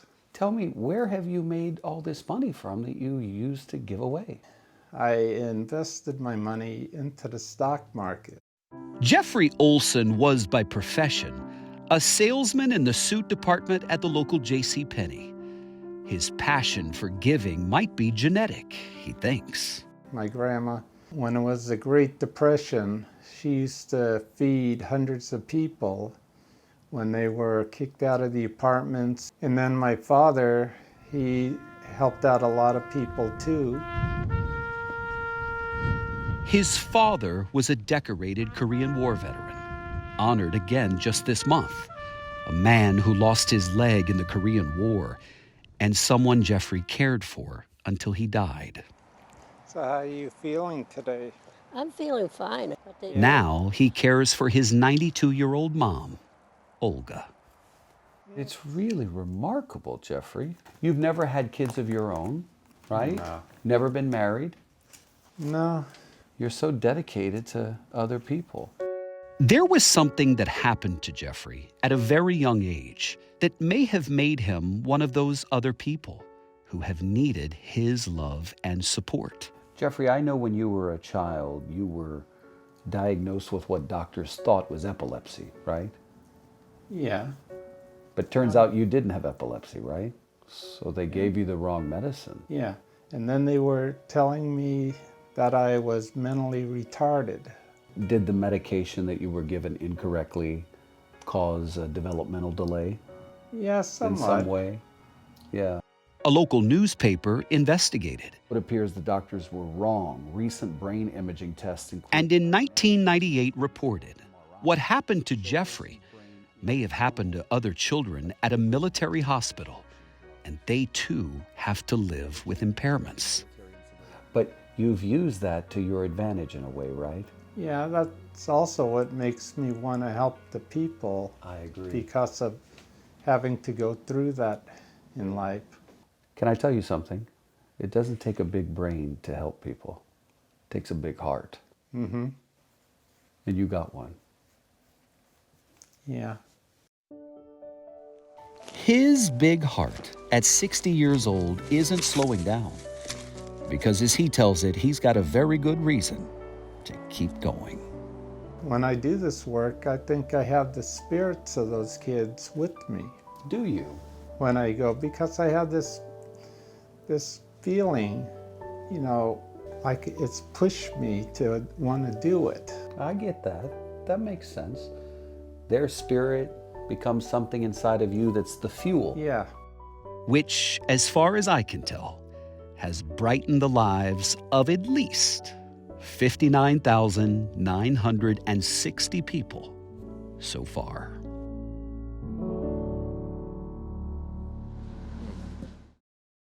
David Begnaud says he's got a real passion for meeting new people, so what we did is we surprised him with a plane ticket to San Antonio, Texas, and a challenge to find a story there on the fly. This is what he turned up. Oh, San Antonio. Okay. You know, I've never been to the Alamo. And with that, I took off with 48 hours to find a story. I was excited to visit the 7th most populated city in the United States. What's your name? Known for its rich history, Tex-Mex cuisine, and scenic riverwalk. Welcome to San Antonio, y'all. And lo and behold, our crew had the Alamo as my first stop. It is the most visited location in Texas that welcomes 1.6 million tourists every year. Where are we going? Hey, David. I'm Colby Lanham. Nice to meet you, nice Colby. Nice to meet you. Welcome to Texas and welcome to the Alamo. It's our first stop. It's my first time. No way. Never really? been. Always wanted to come. Well, great. He taught me all about the battle that led to Texas becoming its own nation before it joined the United States in 1845 as the 28th state. That old adage, if walls could talk, this is a perfect building for that. Yeah. We even have David Crockett's rifle right here. His actual rifle. He owned this and used this during his lifetime. I'll be darned. Listen, any trip to Texas isn't complete without a cowboy hat, right? There you go. Like a glove. But just remember, it's not the hat, it's the cowboy. Strutting in style, minus the shoes. It was time to get some lunch. So I popped into Mitieta Cafe, which was founded in 1941 by Cruz Cortez, an immigrant from Guadalajara. His great-grandson, William Cortez, joined me for lunch. So this plate has been on the menu now for probably 20, 30 years. Wow. You know, and our guys in the back that prep all the food every day, they have a combined, 150 years experience together. I mean, that's amazing. So I savored that food and the sounds of the mariachi band. And then we were off to the Riverwalk to see who we might meet next. I thought I recognized you. Thank you. What's your name? Sharon. Sharon, nice to meet you. People come here from all over the country. And I thought to myself, what if we try something different, something new this time? So the next morning we headed to Pearl Park, where I sat down with a sign that said, I'm looking for a story. Because I wanted to see what would happen if I just waited. Who would I meet? I'm a little nervous, but I'm really excited. I knew that was you. You know it was me. I did. What's your name? Denise. Hello, Denise. Hi, David. Nice to meet you. Nice to meet you, too. Are you from here? I am not. Where are you from? Minnesota. Are you vacationing? We are. How do you like it? It's nice. It's not Have our a seat, first have a seat, time. have a seat, have a seat. It's not our first time. Oh, so you've been before? We have, but our grandchildren haven't. Oh, so you're with them? We are. Oh, I love that. And do y'all family vacation a lot? We do, yeah. My husband has Alzheimer's, so... He does? Yes, so it's nice to travel with the kids and grandkids. How is he yes. doing? He's doing pretty good. Yeah. He's confused. Yeah. But probably no more than at home. Yeah. And do you find that keeping up as much of normal life as you can is better for him? It is. Yeah. It is. So he's a little more confused, but he's with the grandchildren, and they just... That's the comfort zone. It is. Right, We went to a doctor, and we talked about meds, and he said, I cannot prescribe for you a medication that will do any more for him than being with the family. Than being with y'all. Isn't that cool? Isn't that heartwarming? Mm-hmm. Isn't that and heartwarming? it's true. Yeah. It is true, because he lights up. On air, on broadcast. It's so nice to And there it was, a conversation with a total stranger that led to memorable moments for both of us. Then Bethany and her mother-in-law, Lorena, came along. So is it like a human interest piece you're looking Yeah. for? I don't know. What do you want to know? Well, first of all, who are you? I'm a business owner. Okay. I'm in a business with my husband here in San Antonio. Okay. So we do a lot of virtual homeschooling for kids, and it's been a big thing. I've had my own classroom. I've been tutoring for 14 years, and being able to tutor and be in the classroom, you see a lot of kids who have learning gaps, but you also see they just keep getting pushed through. And the best way I can illustrate that is, the game Jenga? Yeah. So each year that you're in school, it's like that tower that you're building. But the kids who have learning gaps, they miss a block. And as that tower gets taller, it becomes more unstable. That's a good analogy. Yeah. We live in this now remote world where remote is acceptable. What do you think the lesson has become for all of us in that? There's more to just work, sleep, repeat. There's more to life than that. Yeah. You only have 24 hours in a day. Your family, your spiritual health, that's the most important thing. You are so right. I'll say this to you. We know we have 24 hours in a day, but we don't know how many days we have left. It's a gift. That's We're right. not guaranteed every day. We love I'm a that. talker. We love that. Nice to meet you. And then came Caitlin with her precious babies with a story I couldn't believe. I have a story about how I met my husband. Okay, sit down. Okay, how'd you meet your husband? So when we started dating, our moms recognized each other, and we were like, there's no way that the two of you know each other. They found an address book, and my mom and his mom had met in Germany in 1997. Exchanged numbers for us to meet. Play date never happened. Okay. Fast forward, I am 20 years old, and I met him on a mission trip. And then I started dating him. And then our moms saw each other after seeing each other in 1990. Oh, wow. I know. Like, That's crazy. crazy. And you married the guy. I married him, and he's the greatest man ever. And now he's gone in the army. That's my guy right there. What's his name? Oliver. You know what? I would call this meant to be. That's what I'd call this. Meant to be. Meant to be. Meant to be that they met, and we did too. Here in this San Antonio park where I was reminded that in life, everyone, and I mean everyone, has some kind of testimony to tell. This morning, we're very excited to debut a new segment. We're calling it Dear David. Weeks ago, we told you that our lead national correspondent, guess what? His name is David. David Begnaud was on the hunt for those feel-good stories. You know, the ones that tug at your heartstrings about regular people doing extraordinary things. They're everywhere. So we asked you to send in some stories from your communities and beyond. And guess what? You guys responded. Tons of you have reached out. And today, David is here to share one of his favorites. We always like it when you come to the studio. It's like what we all say, if David Begnaud's doing it, we know it's going to be good. All right, well, here we go. We love finding the heroes Yes. in everyday people. That's what Okay. these segments are going to be all about. And so this one started with a viewer who wrote to me and said, David, I just watched the video. I am in tears, and you've got to see it. So I was like, all right, click. Okay, TikTok, I need your help. I'm hoping that this person is on. Courtney Crawford is a Starbucks barista in Little Rock, Arkansas. She says she was working an early morning shift last month when a customer came in who appeared to be struggling. It was a rough morning. So Courtney did her best to put a smile on the customer's face. Then, about 10 minutes later, She came in and she gave my manager a note and asked her to hand it to me. And so I was like, okay. It says, I travel a lot for work. That usually means late nights and very early mornings. You were the first face I saw this morning and you really brightened my day. I'm sure you are exhausted because life, right? That's all of us. But you deserve to know you made a difference in someone's day-to-day just by being kind. the customer signed the note, sincerely, the groggy woman at 5 a.m. And she left Courtney $200. But what she didn't know was how Courtney was going to use that. You see, this weekend will be Courtney's first Mother's Day without her mom, Tammy Lee, who died last June after battling cancer. And this is where the story really got me. Watch. I decided that I was going to buy the urn that I have been looking at and bring my mom home for Mother's Day, and I had no idea how I was going to afford it. But the $200 you put in that note today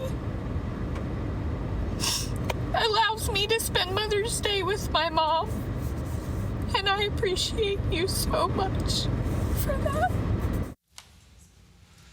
Told you. Wow. So here's the deal. We found Courtney. She told me she works 3 jobs to make ends meet, didn't have the cash to buy the urn, which was around $200, the same amount that generous person gifted her. Here's what Courtney thinks about that stranger. If she ever has a day where she thinks she doesn't matter or she thinks that she doesn't have an impact on the world, I would love to be the reminder that says, yes, you do. And you will never stop having an impact on the world, because I will be able to look at my mantle every day and smile because my mom's looking at me. And I know that you would love to see this person again. So should they watch this, what do you want to say to them about wanting to see them again, and why? If you're in Little Rock, if you can make it back to Little Rock, if you are somewhere in the world and you want to be acknowledged and be found, I want to find you. I want to be able to hug you. I want to be able to show you that your small moment of kindness created a ripple effect of beauty. And I need to thank you personally for that. And so here's how you can help. If you know the person who gave Courtney that gift, or if it's you, email me, deardavid@cbsnews.com. Hit me up on social media. Courtney would love to reunite with you. Oh my goodness, that's so beautiful. Oh man, David. That's the thing. You never know how you're going to affect somebody. I mean, just the fact that $200 for an urn, for a lot of people, you would think no big deal, but for somebody else, it means the world. Who's working multiple jobs. Yes, and the way that she said, I can now bring my mom, for those of us who don't have our mother on Mother's Day, to say I can now bring my mom home, it's amazing. Beautiful story. It got us. It got us. Yeah, it does. I hope Courtney, you find Groggy at 5 a.m. I hope we come back with the story of the two of them finding each other. You are going to find her. Very much so. David, we knew it was going to be good. Yes, You did not we always disappoint. say that. Thank you, brother. So much. So far, your record is 10 for 10, 100 for 100, whatever you do. Oh, Cheers. man. Good. Our lead national correspondent, David Begnaud, has brought us an amazing update.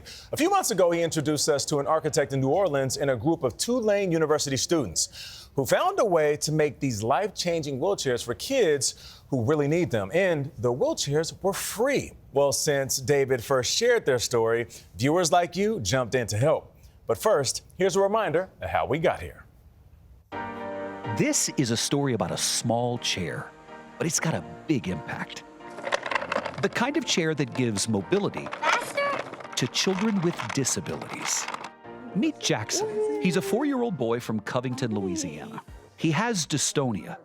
It's a condition that affects his muscles. And he has a developmental delay. He doesn't walk or speak. When they offered you this wheelchair, was he mobile at all at that time? No. Elizabeth and Brian Fabregas are Jackson's parents. They say after 8 months in that chair, Jackson has been able to sit up on his own. And now he's moving around independently. So it gave him a more ground level view. Yep, that's what made me happy, because it's like he's included with everything. The parents say that the toy-like chair has been wonderful because it created a playful experience with Jackson's older brother, Brody, and has been the bridge from not walking to now using a walker. Okay, so give us the report card. How would you grade it? It's an A+. It's helped his development. Now, meet the man at the front of this creation, Noam Platt.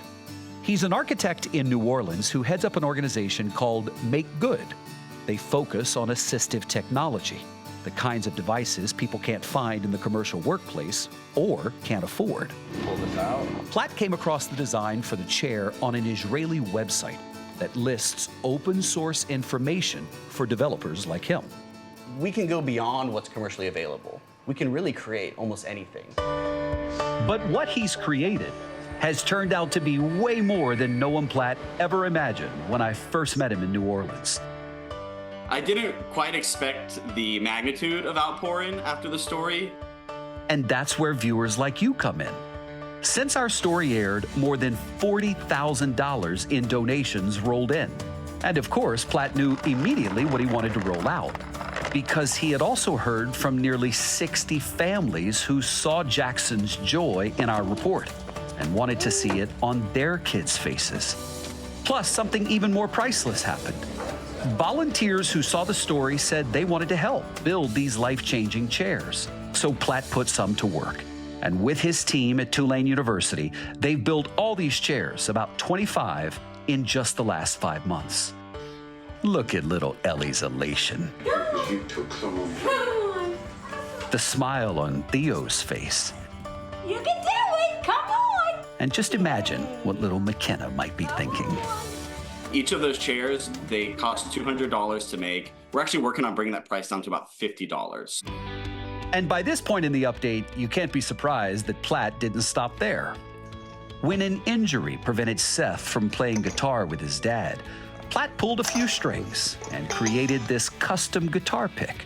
And this innovation put the drums within reach for Cole, who has cerebral palsy and really wanted to play like his favorite band, the Foo Fighters.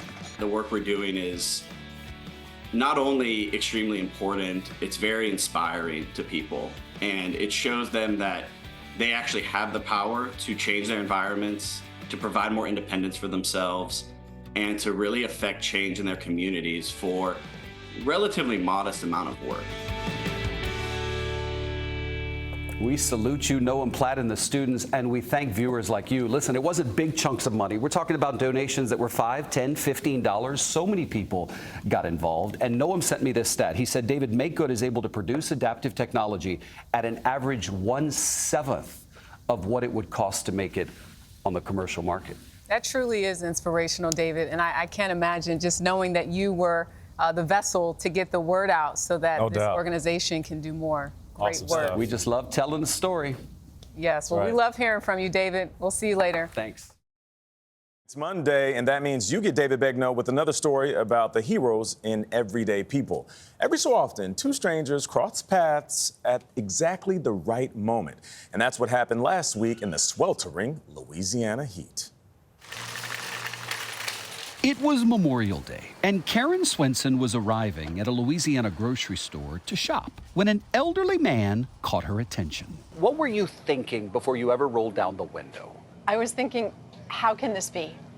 How can somebody who's clearly lived a long time and worked so hard be out here in this heat, pushing carts?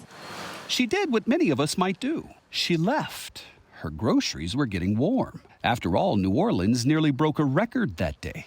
Forecasters say it felt like it was 111 degrees. And because of that, she went back.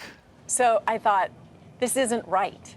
And kind of like prayed. I said, okay, if I'm supposed to do something, let me find him in the next 10 minutes. And with 2 minutes on the clock, I see him pushing the carts. I accosted him in the parking lot. She stopped me and I just stopped and talked. I remember I said, it's Memorial Day, and you're out here working. And I said, may I ask why? And you had 2 words. You said, to eat. To eat. Everybody has to eat. So she took out her phone and started recording. May I please get your name? Dylan McCormick. Mr. McCormick told Karen that he is a 90-year-old United States Air Force veteran living off of $1,100 in Social Security per month. Not married and with no kids. His bills are $2,500 a month. So he works to make up the difference. You've been working doing the baskets for 23 years. Never been inside, always been out there. I knew when he said that he was a veteran, and I knew it was 90 degrees outside on my car thermometer, and he was 90 years old, that people would respond if we could just share a story. So Swenson did what surprised no one who knows her. She went home, started a fundraiser for Mr. McCormick, and then turned to social media for help. So, Mr. Dillon, she posts this online. She starts a GoFundMe page for you, and it raises $200,000 in less than 24 hours. Yes, $222,000 in 24 hours. Amazing. But these are strangers from all over the country who heard your story and just wanted to help. And that I appreciate, and I wish I could thank each individual to the person. Swenson wanted to get the money into Mr. McCormick's bank account right away, but she sensed he might need a little proof before handing over his bank account number. Do you remember when I first called you and you hung up on me? How did that go down? I don't think you believed it. I only accept calls from people I recognize. What do you remember saying? I said, I'm the woman from the parking lot. And I said, you're not going to believe this. We've raised a lot of money. I said, you might need help managing this. He goes, I tell you what, I'll call you. And he hung up. Mr. McCormick didn't know who Karen Swenson is, a beloved figure in New Orleans. Good evening, I'm Dennis Wolfer. And I'm Karen Swenson. For 2 decades, Karen Swenson was one of the main news anchors at WWL-TV, the legacy CBS affiliate in New Orleans. It is not goodbye. I am not leaving New Orleans. I'm just pivoting. Karen retired 2 years ago to chart a new path, helping to be a change agent in people's lives. And that brings us right back to this. She enlisted the help of the elected sheriff of Jefferson Parish, Joseph Lopento. They've raised over $220,000 for you. So that's why I wanted you to see the sheriff, so that you would believe. If you didn't believe me, you could believe the sheriff. With the sheriff's help, Swenson got Mr. McCormick to understand that the incredible and immediate outpouring of generosity was real. I think we all play a small role in people's lives. It just depends on when we touch them. Mr. Dillon, You've lived a long life and you've met many different people. What do you think of a human being like this who did what she did for you? Very high-class young lady. Very high class. There are very few people like her left in this crazy world of ours. But as long as she's alive, people are in good shape. I think I'm getting way too much credit for this. I believe that the takeaway is the community response. So often we think of ourselves as divided, right? Us and them. No, this was we and our. We take care of our own, not only in Louisiana, but this entire nation banded together. And I looked at who was donating. It's the left, it's the right, it's everything in between. We united for the right reason. You are going to save this money, I assume, to help yourself, right? I'm planning to give 1/4 of it away to the Catholic Church that sits down the block by the lake. Well, I hope they enjoy some of it, but do you plan to retire now? No. My belief is if you stop working, you all stop living. The good die young, so it looks like I'm going to be here a long time. So he'll keep working because he wants to, but no longer because he has to. Monday, and that means David Begnaud has another story about the power of human connection, and it begins with a young ghostwriter who creates family heirlooms, books about the life stories of everyday people. David discovered how one profile led this Louisiana writer to an unlikely friendship. In this tiny building on the bank of a Louisiana river, the secrets of scores of people are kept tight in the care of Olivia Savoy. She's a ghostwriter who has written life stories on behalf of 50 people and preserved them privately in little books. Whether I've interviewed a farmer or a philanthropist, they all have a story that's invaluable to their family. Stories can be passed down. That's how it's been done. Why a book? So, over time, our stories get lost. If I ask you to tell me a story about your great-great-grandfather, you might not know any. Like, do you know how your grandparents met? I do not. So that's why a book, I find, it's a way to safely store memories over time. And photographs. We curate their most cherished photos, too, so that they're never lost. Only close family get one of very few prized copies. We know only a few things about them. One man who adopted 5 children commissioned a book from Savoy so he could read it to his wife as Alzheimer's slowly took her away. Dan's book was placed in his wife's casket because that was a final wish from her. We do know all are about people who toward the end of their lives let their guard down. To tell this 29-year-old writer what made them, what mattered, mistakes and all. Does your work give you an appreciation for age? My work makes me not afraid of age at all, and definitely appreciate it and the wisdom that comes with it. And that is where 86-year-old Fred Volman comes in. He didn't want a life story book, but his children did. So he humored them, and he met with me, and I wasn't sure how that would go, because in the past, everyone was always so eager to sit in on interviews, and he wasn't so excited about it. Fred is a retired businessman, an avid pilot still, who played football in college. A father of 5, he lost his first wife to cancer, then remarried, and together there are 33 grandchildren. And he shocked me, because within minutes of meeting him, it's like his resolve just melted away. And I felt like we had known each other for so long. And how long ago was that? 4 years. In 4 years, Olivia and Fred have developed their own story, and it is one of an unlikely friendship. We talk a lot, and I've become interested in her entire family. When she got pregnant, she told me she was pregnant. I watched the baby, and she has 2 children now and a wonderful husband.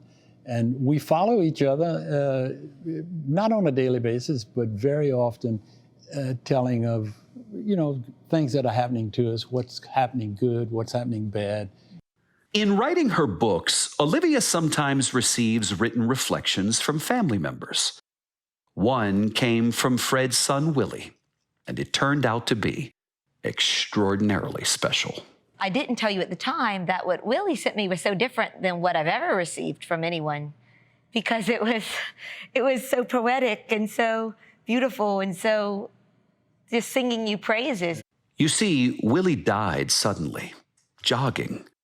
That was a year after Olivia finished Fred's book. And Olivia had something that only a grieving father should have.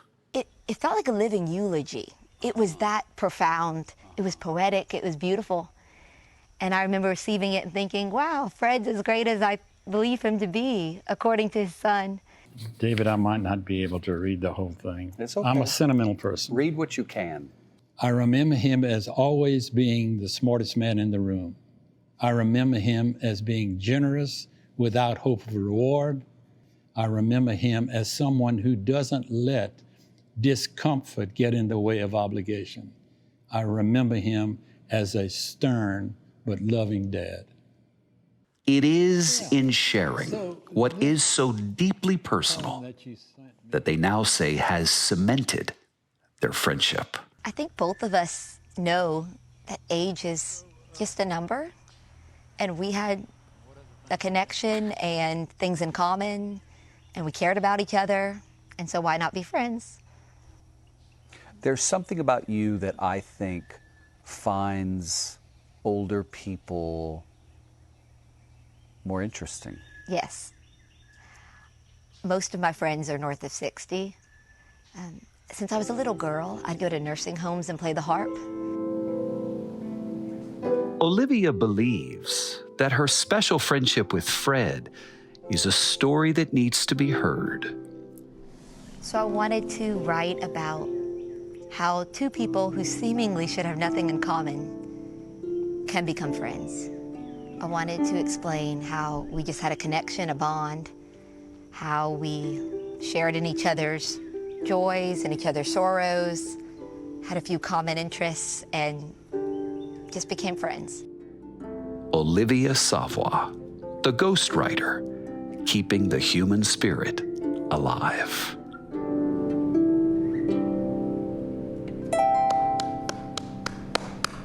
Thank you, thank you. You know, Olivia writes these books in the first person, so it's as if the story subject is telling their own story. And that's why she's got to spend hours with these people to get their voice down, to know how they would talk, so she can write what she calls a family heirloom that is left with their descendants. CBS News contributor David Begnaud is here, and this morning we are very excited because we're announcing that David is debuting his new series, Begnaud's America. This is exclusively, of course, on CBS Mornings, and David is here to tell us what we can expect from the series and what's up first today. David, good morning to you. I'm very excited. You got a little play on words in the title. Tell us how it came about.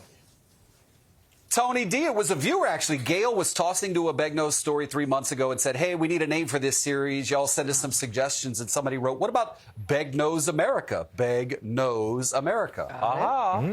There you go. It became the series name. So about this series, y'all know we love to find the heart in every story, and we're going to continue to do that. We're going to find the heroes in everyday people, and we're going to show you that there is good news in the news. Every Monday, you can count on us to make you smile or maybe cry, starting right now. Let's go to North Carolina for a day that made 2 dreams come true for an 11-year-old boy. There's the man. Hi, Quentin. Nice to meet you. We met Quentin Hines Jr. at his family's home in Charlotte, North Carolina. So you're 11 years old. Yes. And you got a professional lawn care business. Yes. When did you start cutting yards? I started cutting yards probably when I was about 8 years old, but with my dad, it was probably around, ever since I could walk. Really? Yeah. He went from observer to operator pretty quick. He started mowing his neighbors' lawns for free. That was when he was 8. How much do you love to cut grass? I really, really love it. I really love it. What do you love about it? I really enjoy it. It would make me feel very, soothing. Man, I used to love cutting grass when I was a kid, but I had to stop because of my allergies. Yeah, I have allergies actually, but I take like a little. Wait a minute! You just beat me! Oh, I did. See, this is why we can't play during an interview. I just lost! This is unbelievable. 2 years ago, Quentin turned his passion into QJ's professional lawn care business. He gets new clients the old-fashioned way, door knocking. I expect probably nothing but great things in the future for him. That's what I'm predicting. And from his Instagram account, which his mom runs. Make sure you have eye protection and ear protection. This summer, he is trying to expand his business by recruiting some of his fellow fifth graders. Try to like keep it straight all the way down. Look, this is serious business. You see how you missed a few spots? Just like once you finish done with the yard, just go back and do those again. His standards were set by his parents, Shirley and Quentin Sr., who works for Junior. So y'all are like a team? Yes. Okay, so it's you and him. Yeah, sometimes my mom, yeah. Is he a good worker? Sometimes. All right, sometimes it's better than nothing. Yes, sometimes yes. it's better. What's the biggest problem you have with your only employee? He takes a lot of breaks. Oh, he takes a lot of breaks? Yes. Oh, you got to fix that. There are few breaks for Quentin. School during the week and lawn mowing on the weekends. I heard you have some dreams about working at the airport. So like ever since I was younger, I always wanted to get a contract with the Charlotte airport. And like sometimes when I would go out there, they would have the mowers out there, so I would like stick there for a while. My parents would say it's time to go, but I would say just a few more minutes because I would like want to watch them cut the grass. So we took him back to that spot. I got a surprise for you. What is it? He looks stunned as airport officials drove him and his parents onto the tarmac for a day created just for him. Look at the side. Oh my gosh. What you think, man? Look at that. Welcome to Charlotte, Quentin. My name is Larry. All right. And what I am, I'm one of the airfield maintenance crew chiefs. Okay. And what I do, I'm over all the mowing out here. So I hear that you like mowing. Yes, I do. Mind being part of my crew today? Yes. All right, well, I got a little stuff for you. You're going to be part of the airfield maintenance crew team for today. All right. I'm going to introduce you to some of the guys here. All right.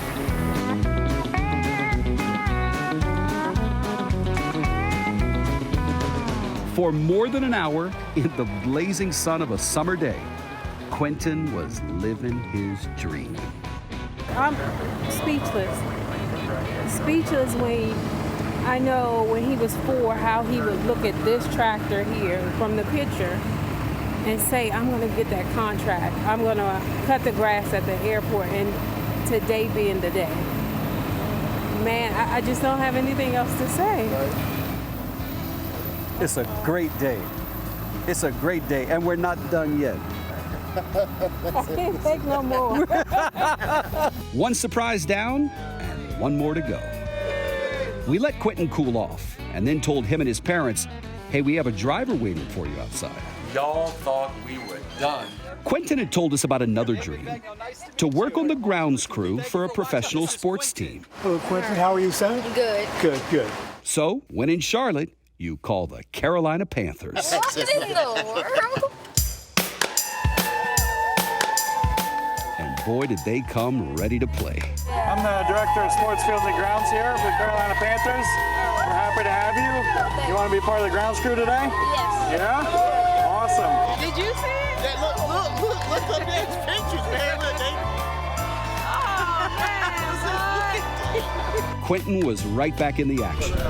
His presence on the field drew the attention of some NFL players. Quentin's on the grounds crew for the day. Oh, he is. I like that. He was starstruck, but that didn't stop him from getting to work with the grounds crew.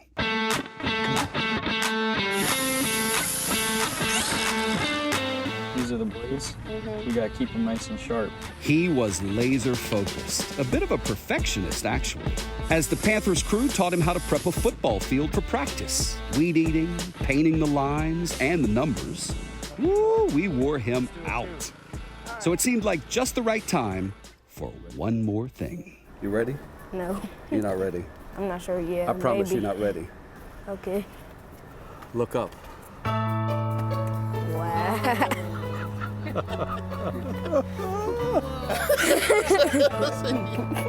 You all right? You all right? Yeah, I'm good. What you think? Wow. Mind blowing. In that moment, Quentin, who's more comfortable on a lawnmower than in front of a camera, had a lot to say. This is one of the best experiences I ever had. Now that, like, actually experiencing, like, being able to cut the Charlotte airport's grass, and that's always been my dream. And to actually do that, it just made me, like, very happy. Just being able to experience all of this, now that I know, like, how to do all of this, it makes me very happy. His ambition is a lesson for dreamers, young or old. Don't you ever stop chasing what you love. You want some lunch? Yeah. Let's go eat. Come on. Love that dude, Quentin. Our sincerest thanks to the folks at the Charlotte Airport and the Carolina Panthers. Yes, indeed, it's Monday, but the good news is it means it's time for Begnaud's America, where we find the heart in every story. And this week, we bring you a story about compassion in Rhode Island, where our CBS News contributor David Begnaud met up with a man who's considered royalty there. You may recognize him, Judge Frank Caprio. He's been on a hit TV show there called Caught in Providence. He's also been in a lot of viral videos online. But the new challenge in his life he's conquering now, well, it may leave you feeling inspired. We're talking about your father, right? Now, you're going to say guilty or not guilty. What do you say? Guilty. Guilty. Judge Frank Caprio is beloved, not for his sense of humor, but for his mercy. We all have life's challenges. We can face them in two ways. We can either crumble and succumb to them, or we can rise above them, you know, and I'm sure you have the strength and the courage to rise above them. The one thing you don't have to worry about are these tickets. Right? He's going to get dismissed. Okay. His TV show Caught in Providence, Well, you get all these tickets. highlighting his day-to-day life reviewing traffic cases and misdemeanors in Rhode Island, Your case is bothering me. became syndicated around the country in 2018. Say, Mommy, not guilty. Not guilty. Yay. And thanks to the help of social media, it turned this 87-year-old into a renowned figure internationally. This is my wonderful husband. Oh. I got the ticket. He was driving my car. Oh. I'm not guilty. Oh. He is. You go through this every day? Yes, Your Honor. We've been happily married for 43 years, right? Yes, dear. But what has captivated Judge Caprio's millions of fans over the past year is his ongoing battle with pancreatic cancer, which he completed treatment for just a few weeks ago. Happy days are here again. Why did you want to go public with it? Well, I really thought I could be an inspiration to other people if I survived. You are an inspiration, as you are surviving. So far, so good. So far, so good. It's not a pleasant experience to go to bed at night, say your prayers, and all of a sudden, you have one extra thing you have to ask for, and that is, please, help the treatments be successful. And I think we're on our way. We're going to give this to you to take with you today, right? Your Honor, you know I don't have $1 to my name. I really thank you for that. The kindness and the compassion that Judge Caprio has shown in his courtroom is finding its way back to him in the form of letters and gifts. There are thousands of them. You are an inspiration to all. You've touched more lives than you can imagine with your heart of gold. I hope these warm your heart and your feet. So I guess we know what these are.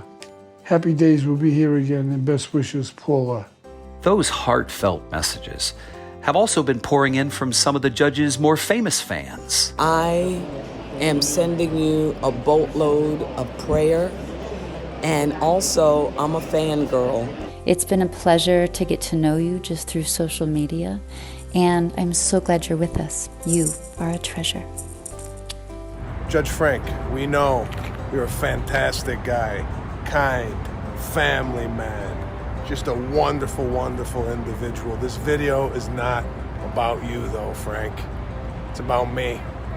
Got a speeding ticket out here in Los Angeles. I was wondering if you knew anybody that could get me out of it. After you, Your Honor. Together, we visited the courtroom which is now named for him. Judge Caprio called this home for 38 years before he retired in 2023. I've watched so many of your videos. Tell me about one or two of those that you will always remember. I remember Victor Cobella, and he was 96 when he came in. He was charged with speeding. Mr. Cobella, you are charged with a school zone violation. I don't drive that fast, Judge. I'm 96 years old and I drive slowly, and I only drive when I have to. I was going to the blood work for my boy. He's handicapped. Oh. You were taking your son to the doctor's office? Yeah, I take him for blood work every 2 weeks because he's got cancer. How old is your son? 63. And Daddy's still taking care of him, right? I only drive when I have to. Yeah. I wish the best for your son, and I wish you good health, and your case is dismissed. Of all the cases for the judge to recall, we were so happy that he mentioned Victor, because... I have a surprise for you. Victor is here. Come on. Victor! Oh my gosh. The best friend I ever had. God bless you. I hope you live to be my age and over. Over? Yeah. And do everything and help everybody. There's not a better man on earth than you. You help everybody. God bless you. Thanks, Victor. Thanks, pal. Judge Caprio's deep empathy for others stems from the hardships he faced in his own life. Growing up in poverty in Providence without hot running water, just blocks from the courthouse. Now, this corner, that was my corner. I shine shoes. Oh, you did? No, it just so happens that I have my shoe shine box with me. It's in the back seat. You have the shoe shine box? No way. Come on, get out of the car. Okay. Put your foot down. No, I can't shine your shoes because they're not leather. But this is where it happened. I would be like this. I would be like this, shining shoes right here. Every time you talk, it's like a testimony. You're like a little street preacher from the bench. I'm just a small-time municipal court judge who's trying to do good. That's all I am. Who tries to take into consideration the circumstances surrounding the people before me. You know what it's like to not be able to afford shoes that match.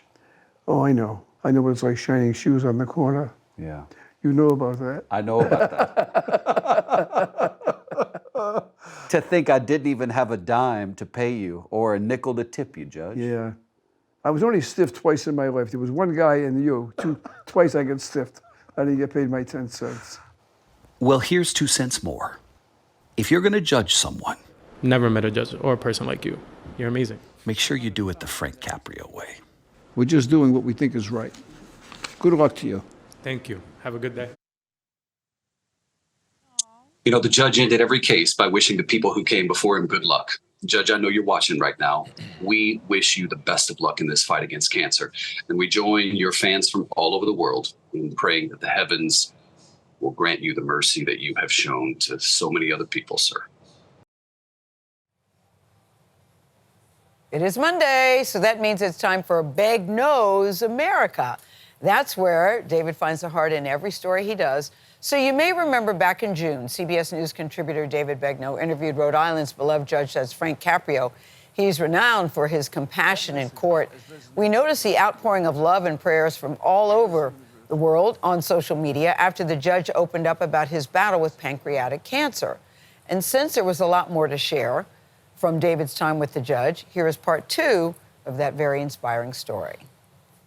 I notice a little hair growing on the side. Oh, yeah. How are you feeling? I'm feeling pretty well. My tests are coming out pretty good. I'm optimistic, the doctor's optimistic, so it's all going fine. Well, it's been 2 months now since Judge Frank Caprio finished his last treatment for pancreatic cancer. Happy days are here again.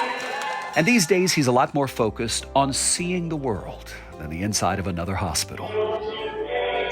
It's a dream he first told me about when we met back in May. I've been invited to almost every country. Really? I didn't go to China and I didn't go to India. I was invited, and several others. I'll probably take them up on it as soon as I recover from this, and I will recover. I have a long way to go. I haven't finished. Traveling the world is something the young Frank Caprio could have only dreamed of. He grew up poor, the child of Italian immigrants in Providence, Rhode Island, just blocks from the courtroom that is now named after him. After you, Your Honor. After nearly 40 years of walking through these doors in this courtroom, he retired back in 2023.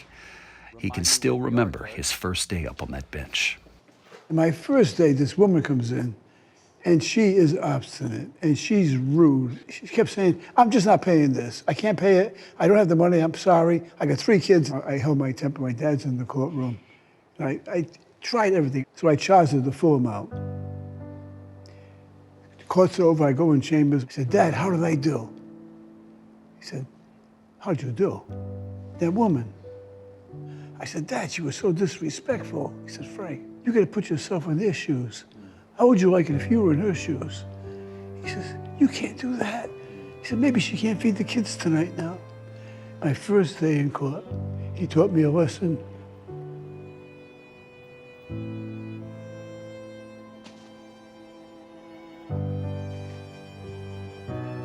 My dad had such a profound influence in my life.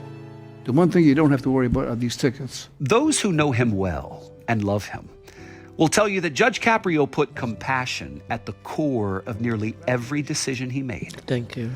It was on full display on his former TV show, Caught in Providence. I'm going to reduce this to $50. How much time do you need to pay it? I have it on me now. All right. That's not going to leave you without any money, is it? I'll leave it with $5. I'm not going to leave you with $5. I'm not going to leave you. I'm going to dismiss everything. Thank you. All right. That mercy became contagious.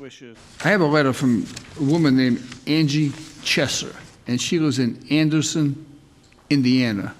And she said, I got a small bonus from where I work, and she wants to make a $100 donation to help somebody else. She actually sent cash, so we're going to use this to help pay for your fine.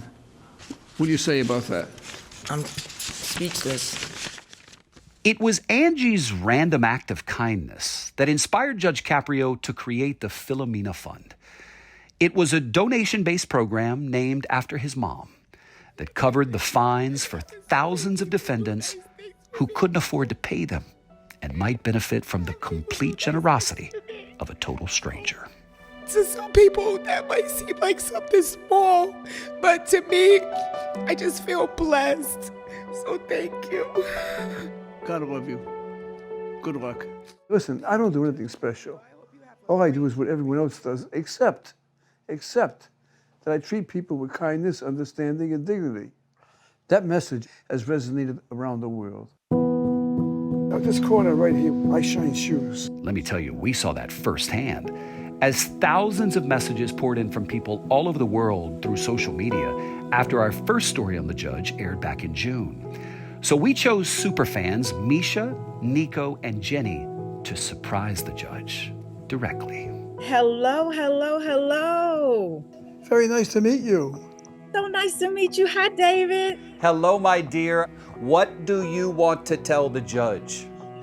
For you, it has never been about a ticket.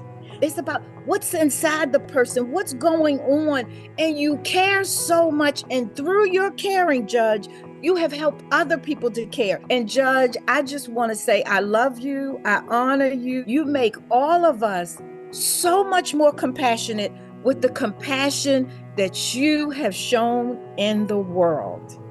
Well, thank you so much for that. I love you as well. You know, I am a firm believer in saints, and I think he's a walking saint. He's really got that almost venerable soul that you want to thank him and be like him. How does it feel to hear that? I appreciate those thoughts very much. You gave hope to so many people from behind the bench that I just want to give you hope that things will turn out different.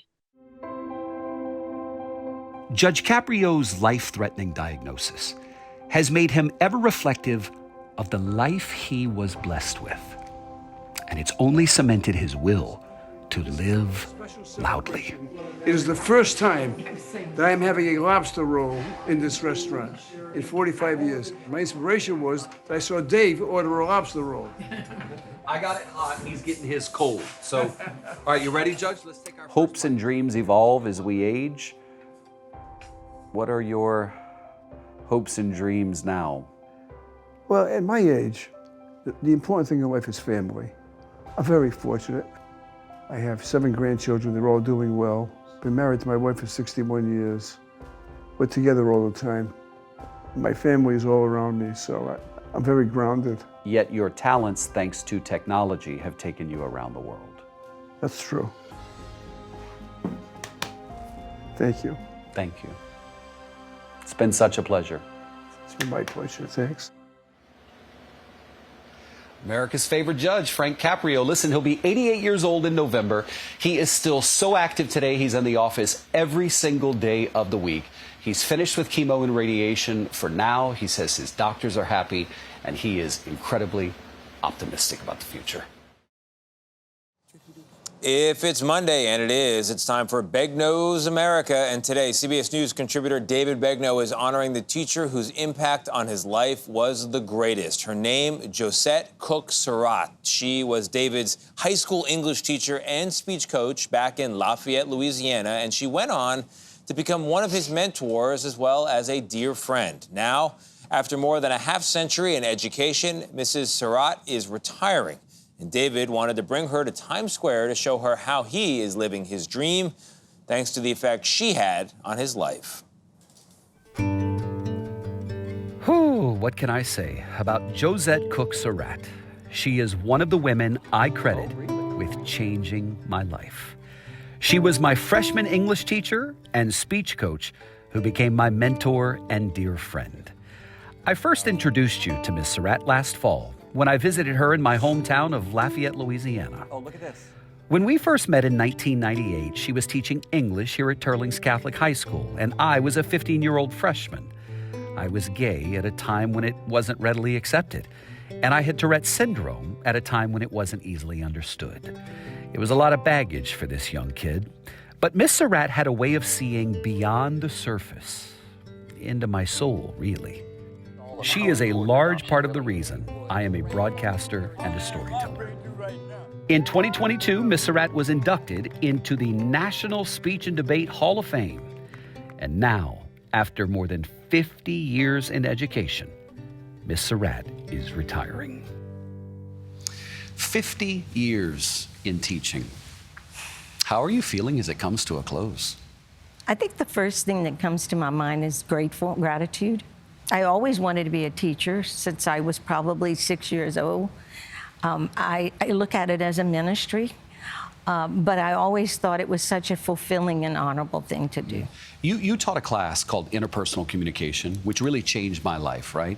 I took it in high school. Kids were constantly competing to get into the class. And I realized in the process of going through that class that you were such a good interpersonal teacher because of what you went through in your personal life, right? Right. Married to an alcoholic, you were a single mom, you worked 3 jobs. Was pain your greatest teacher? Absolutely. Absolutely. Initially, I fought it. I think I fought the fact that life was hard for me. That was not how I was raised. It was not how I was brought up. And I made a choice to marry this person. And from that, I learned how to survive. And I did live in a survival mode for many years. But so many people along the way helped my girls and helped me. And I just knew that that was God's plan for me. Ms. Surratt, I think you possess so much empathy because of your own life experience. And that's what endeared you to so many students, I think, at least to me, for sure. Well, I always believed that you should be transparent with students because students know you better than anybody. You cannot fool a student. You were one of them. You assessed people right away. And you would even tell me sometimes I was being naive. And I would think, who is this boy? This 18-year-old who's wiser than me. But the pain and the suffering definitely allowed me to share some of the experiences from that class. Do you understand the trickle-down effect that you've had? How so? Some of your students are psychologists because they took interpersonal. Some of your students are speech coaches because they took your speech class. Some of your students are teachers because they learned from you. Do you see the beauty of that? And that's a fulfillment. That's a gift. I know I speak for so many teachers. Those are the things that we live for. And to be here today and to have this opportunity is such a dream for a teacher, to be able to come on board and talk this way in front of a national audience. Well, it's a dream for me to celebrate you in this way, but I'm not going to do it alone. Watch this. Miss Surratt changed the trajectory of my life. She gave me a process of approaching things, of approaching challenges in my life to achieve my goals. Absolutely 100% everything that I'm doing in my life is because of her. She saw something more in me than I saw in myself, and she challenged me and inspired me to do more and get out of my shell and participate and really work harder on communication. Sure, she was a great speech and debate coach, but she really had a lot of empathy for kids. And she was the one that would go and find a kid that really maybe wasn't the most talented, and yet make them feel like they had a place. She looks at each and every one of them and she sees great things for them and she challenges them down that path. And that's what makes her extraordinary. And she loves them along the way. Yes, she taught me. She mentored me. She coached me. And all of that was great. But the thing that has impacted my life the most is that she loved me. I could weep listening to that young woman say that, because what you did at a time when I needed it the most was love me when it wasn't something you had to do. And so I co-sign everything they just said. How does it feel to hear all that? It feels very, very fulfilling. I feel like my time on earth has been well spent. I did love you and saw so much potential in you and was determined for you to see that potential before you graduated. So to watch you live out your dream has been such a gift to me, and to watch them live out their dream, I'm just so proud of those, of everyone I taught. Well, guess what? I got a gift for you. Miss Surratt, two people in our hometown of Lafayette, Louisiana, who love you as much as I do. You coached their son, you've known them for years, are going to donate $25,000 in your name to the National Speech and Debate Association. Oh my goodness. So that kids who qualify for nationals but can't afford to go can now go in your name. Oh my goodness. Rodney and Cindy Savoy. No. Just for you, because of how much you've loved their son and me and everybody else. Yes, their son is very special to me in many ways. Very special. In so many ways. Look, let me say this in conclusion. I never thought I'd be able to do this in Times Square, but it's such a joy for me to bring you here to show you in person how far you helped me to go. Thank you. Love you. Love you. It was a great ride. Still a great ride. It has been such a good ride, Miss Surratt. Listen, Miss Surratt's legacy is this: her daughters. Kat, Liz, and Rebecca. And ladies, I want to say thank you. On behalf of all of us who were coached and taught by your mom, thank you for sharing her with us. David, I love that you still call her Mr. Rat, because that's what we do with all our teachers. Even though we are grown-ass people, I love that you say that. But I also like hearing from her that she said it's nice to know her time on Earth is well spent. Talk about somebody getting their flowers while they're still alive to be able to see it. Nothing better than that. Nothing better. Gayle, she puts such high value in giving people their flowers while they're still here, and that was my gift to her. And what a gift to be able to do that, to have your teacher still alive when you're living your dream, and to be able to take her to Times Square and show her.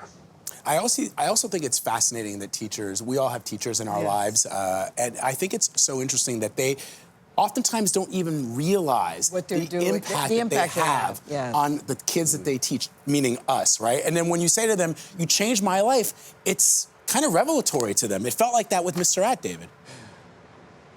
Well, it was. And Vlad, my hope for everybody watching is this. Call them Mr. Rat in your life. Whoever Mr. Rat was in your life, pick up the phone today and call them and say, I'm just calling to say thank you. Just thought about you, saw something on television, and just wanted you to know how you impacted my life. No, not just saw something on television. I saw David Begnau's America. I saw Begnau's about America. Mr. Rat, and I thought, I'm going to call you, Miss Caruso. And then end the call by saying, tune in every Monday for a new edition of Begnau's America. That's right. Did it again, David. Thank you very much, my friend. Really well done. It's Monday all day long, so you know what that means. It's time for the latest installment of our series, Begnau's America. See what we did there, where he finds the heart in every story with our CBS News contributor, David Begnaud. So this week, he's going to introduce us to a teenage graffiti artist, Jaden Bruns, and his unlikely mentor. That would be Sioux Falls, South Dakota Mayor Paul Tenhaken, who was able to see beyond Bruns's crime and recognize his talent. Here's David. Jaden Bruns is an 18-year-old artist with a simple message: smile. I just want to make people happy. But he took a risk when he decided to graffiti a bike path tunnel in his hometown of Sioux Falls, South Dakota. He told us he was doing graffiti art around town, and we let him know, like, that's illegal. If you get caught, you're going to have to pay for this. We're letting you know that this is not okay. Jaden's parents, Becky and Micah, say it's a delicate balance to celebrate his talent while not celebrating his vandalism. We're cheering him on to pursue his passion, and he gets to learn from life. The mayor of Sioux Falls, Paul Tenhaken, is a graphic artist. So when he got a video of the graffiti from a city worker, his reaction was not what you would expect from a mayor. As an art guy who appreciates art, I was like, dude, this is really good graffiti. And as a mayor, I'm probably supposed to be mad about that, but I was just impressed. As the vandalism was being investigated by police, Mayor Tenhaken summoned Jaden to a meeting at his office, where he told him what he did was wrong. But he also commissioned a piece of art from him. How you doing, Paul? Yo, let's see it, my guy. So in the piece, we integrated a lot of the things that I mentioned to him and just honestly knocked it out of the park. Jaden was ordered to pay about $700 in restitution for his crime. Knowing that, Mayor Tenhaken offered Jaden $800 for the piece of art that will now hang right behind the mayor's desk. I hope for Jaden, he realizes that he's got a real talent, and right, and there's people who notice it, and it shouldn't be wasted under the cover of night in a dark bridge somewhere or on the side of a train. This has been fun as an artist and a mom to see him give his gift to the world, even in a not conventional, illegal way. And then for somebody to see and say, no, this is good, but let's channel it. Let's channel it, Mom says. Mayor Tenhaken and Jaden join us in Times Square. Welcome. Hey, thanks, David. Is it your first time in New York City? Yes, it is. What do you think? It's amazing. It's so fun. Not many 18-year-olds who are aspiring artists wind up on national television to talk about their art. Yeah, I am a very, very lucky guy. Yeah. I know that. Yeah. Now, for the record, you realize you made a mistake. Oh, yeah. Any regrets? I live life without regrets, but I do I should have done it in a different way. How will you do it going forward? I'm just gonna do legal work from now on, for sure. Something tells me the collaboration you now seem to have with the mayor is going to help boost the career, Mr. Mayor. Well, you know, that's my hope, is incredible artist. He's an incredible talent. He's a great kid. And it kind of opened my eyes to the fact that we need to provide more opportunities in our community for kids like Jaden who have artistic skills and want to put them to use, and legal art walls, things like that. And, you know, mentorship takes a lot of different forms. And I'm an art guy by background, and I can appreciate good art. You are this public figure, right? You're the lead politician in the city, but you gave immense grace to this young man, right? My thought on this was, it's like, hey, this is a kid whose energy we need to harness for good. And we live in a world right now that is not very quick to offer second chances. We kind of like to cast judgment right away, and that would have been easy to do in this case with Jaden. But we have a talent here, and how can we put it to use? And my hope is that other people see this sort of thing in their community and say, hey, you know, when we have a teen or a young person who's maybe made a wrong step here or there, let's not discount them. Let's not just throw it away and discard them. Let's give another shot. It's why I love this story so much, because of how you chose to handle it. Do you understand sort of the grace that this man showed towards you? I feel like the luckiest person on earth, so I've been given the long straw. Yeah, the long straw. Yeah. You know what? I think we got the wrong backdrop for this interview. Do we have something more fitting? Yeah. That's what I'm talking about. What you think? I like it. So it's just like the tunnel. How did you come up with this?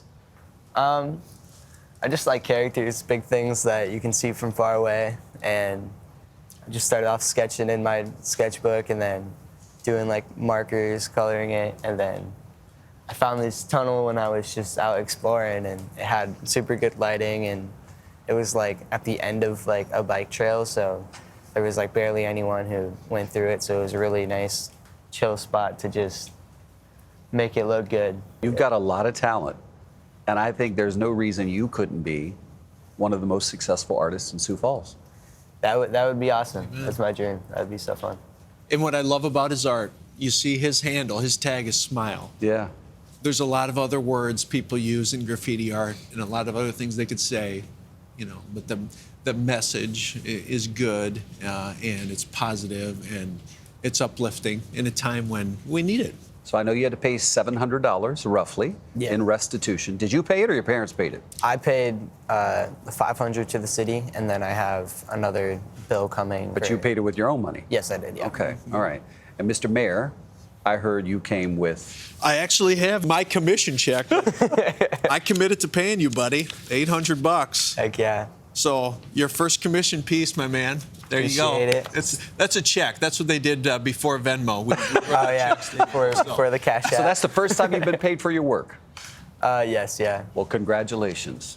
Yep, I'm a professional artist now. Yes, you are. And everybody in the country can see it here on national television. Thank you both. Mr. Mayor, thank you for your grace and humanity. Amen. Thank you. And best of luck to you. Of course. I love this story. So the money Mayor gave Jaden for the artwork covers just about exactly the cost of the restitution that Jaden owed. Jaden is also in the process of completing 50 hours of community service. Now, because of this story, the mayor is finalizing plans for a public art wall, which can be used by artists like Jaden to do their work legally. Well, David, I could tell the mayor was a very cool dude by his outfit and his tennis shoes. And I really appreciate the fact that Jaden seems to recognize that he has been given a second chance here. I think that's... More people need to do what that mayor has done, what Mayor Tehaken has done. Look, Gayle, in these polarizing times that we're living in, going into the DNC tonight and all this rhetoric we see, this is what we want to see in our local officials, right? He heard this from the police and he was like, hey, let me call the kid and see if I can help channel that into something better. I just love what this mayor did. And all it takes is one person to make you believe that you have potential, and I feel like that's exactly what this mayor did. However, I was curious, did he ever talk to you about what his inspiration was? Because when I think of spray paint and things, I think of New York City's 70s and 80s when graffiti art became a thing. What was his inspiration, especially being a 16-year-old? You don't think of Sioux Falls? Well, yeah, so Jerika, his mother is an artist. And so, with Instagram and access to, this world viewpoint, he kind of pulled inspiration from a lot of different places in order to bring it into Sioux Falls. Yeah, I saw the artwork in the background in the Zoom interview with the clouds. So I had a feeling the mom obviously had an artistic edge to her. His art is good, and I like that you pointed out that he uses the word smile in his art. The mayor pointed out that he uses the word smile in his artwork. It says something. Yeah, it does. Walk a mile in my shoes. You can relate to a young child. You see yourself in them, and you afford them that grace. That's the story that you told, David. Thank you, David Begnaud. Once again, you nailed it. Once again. If you have a story for David, you can reach him starting with Dear David. I like that. Dear David and his team at cbsnews.com. If it's Monday, and it is, that means it's time for Begnaud's America. He finds the heart in every story. And today, CBS News contributor Mr. David Begnaud is spotlighting 3 stories sent to him by viewers like yourself at home. He finds them inspiring, hopes you will as well. David, good morning. TD, good morning to you, my friend. These are stories that come right to our Dear David inbox. First up, Samia reached out and said, Dear David, I want to tell you about an awe-inspiring story about a man that once you hear about him, his story might go viral.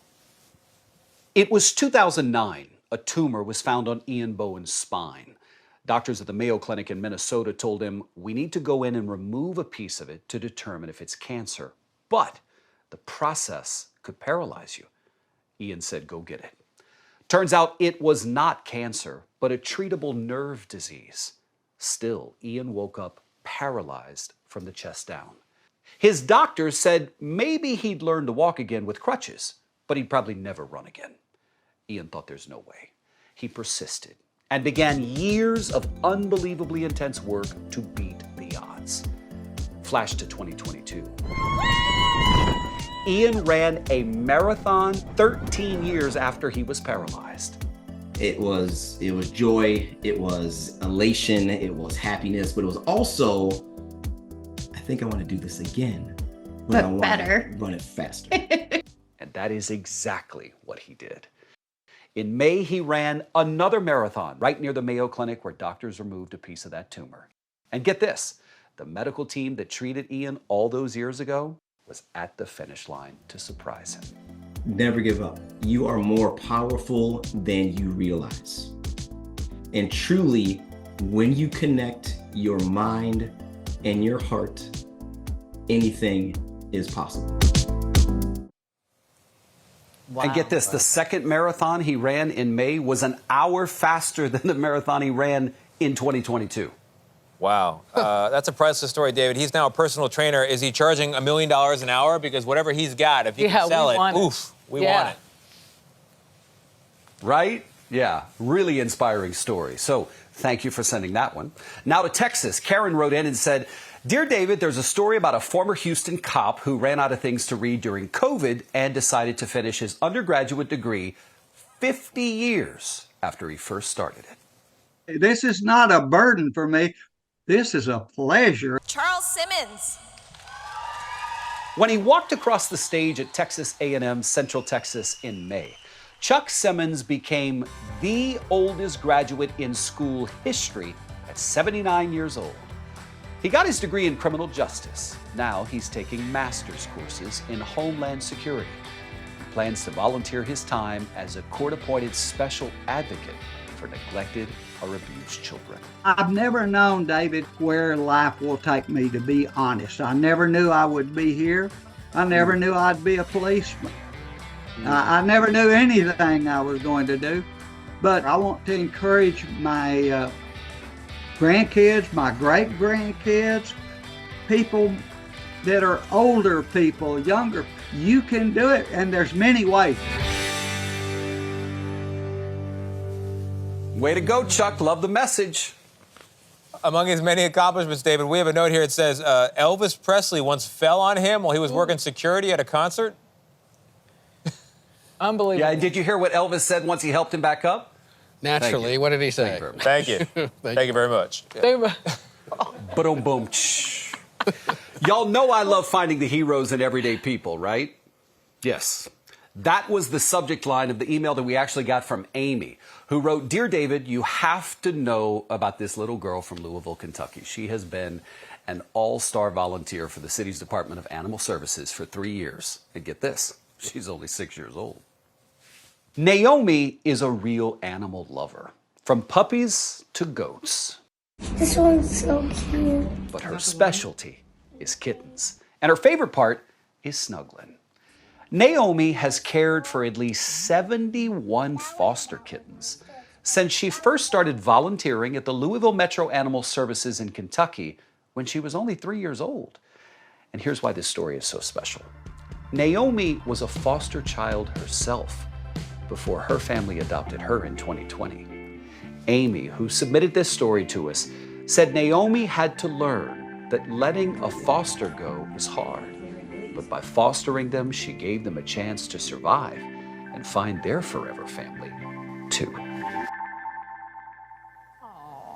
Naomi, we are so proud of you. And you know what I love most about you, Naomi? I love your heart. Thank you for everything you do for those animals. Yeah, the snuggling, which she enjoys, is good for the animals as well. That helps nurse them back to health. And I also appreciate that she likes the spicy kittens. Spicy. Yes, by which she means the ones that are not quite ready for wider human contact. They like to hiss a lot. The hissing ones, right? Yes, yes. David, you did that was wonderful. 3 for 3 on that one. We appreciate it. Folks at home, David, thank you. Thank you, friends. If you like what you just saw, Dear David, you can reach him and his team at deardavid@cbsnews.com. or contact him directly on social media. It's Monday, so it's time for Begnaud's America, where David Begnaud finds the heart in every story. He joins us now with a powerful one sent to him by one of our viewers. David, good morning. Morning. Good to see you guys in person. It's nice to have you live and in color. Yeah, in color. You know, every mom on a mission is looking for something to get your attention, right? Well, it was a viewer who wrote to us about this one and said, David, meet Trash the Clown. I wish every town, that person wrote, had a person like her. Take a look. Just outside of Detroit, on the banks of Lake Huron, is the city of Port Huron. And there, amid a population of nearly 30,000 people, one person is making a spectacle out of a simple act of community service. I don't come back home until I have filled a 32-gallon bag. This is Trash the Clown, a stay-at-home mom who noticed garbage piling up around her city and decided to do something unconventional yet impactful. She hit the town dressed as a clown, armed with trash bags and a shopping cart she calls Carter, to clean up Port Huron. Behind this quirky mom is a deeper purpose. How did you come up with this idea? One idea was the idea to create a character that people at first would be uncomfortable with. Because clowns are kind of like divisive. If I can make you change your mind about clowns, right, then I could probably make you change your mind about a lot of things. But are you trying to change people's minds about clowns, or are you trying to change people's minds about litter? About not just litter, but how they see the world and how they see each other. We go throughout our days without really seeing the world around us, without really engaging one another. So if we can learn to actually engage the world, see it, then we start to see the litter on the ground. Then we can see how, we're hateful to one another, and how we can fill in those gaps with kindness and with love, and how that kindness and love can steamroll into something amazing and beautiful. That's the way you fix things. It was a viewer named Dolly Becker who first told me and my team about Trash. I think every town needs somebody, to advocate to clean things up. Take pride in your town. Dolly doesn't live in Port Huron, but she grew up there and keeps up with her hometown. She wrote to us, quote, I started seeing all these posts about some clown walking around with a shopping cart picking up trash. Some would take photos and post and ask, what the heck is this person doing? As you can imagine, there were many unkind comments saying the person was homeless or that they had a mental illness. So Dolly got in touch with Trash to find out for herself. And she ended up making a new friend and even started defending her online. If she was just out there in jeans and a sweatshirt picking up trash, no one would look twice. You wouldn't think, that it was really actually something that she was doing because she wanted to do it. It's a simple shtick, I just go around and pick up trash when I see it. The world is really noisy, so it's hard to hear good messages sometimes. And so to kind of cut through all that negative noise, sometimes you have to speak loud, but loud in a different way. Trash is now the talk of the town. But you know what? People aren't trash talking her like they used to, because they see the good. They know the value. And hundreds of her neighbors have even turned out to help her clean up their city. You don't break character, even with people who reach out to you to compliment you. You didn't want to take your makeup off for us and show us who you really are. Why? Because I don't want it to be about me. It's insignificant to the character and to what I want to do. I want people to see the world as we're in it together. We're a community, and we can get stuff done together. It's not about just one person or a clown. This is a mascot.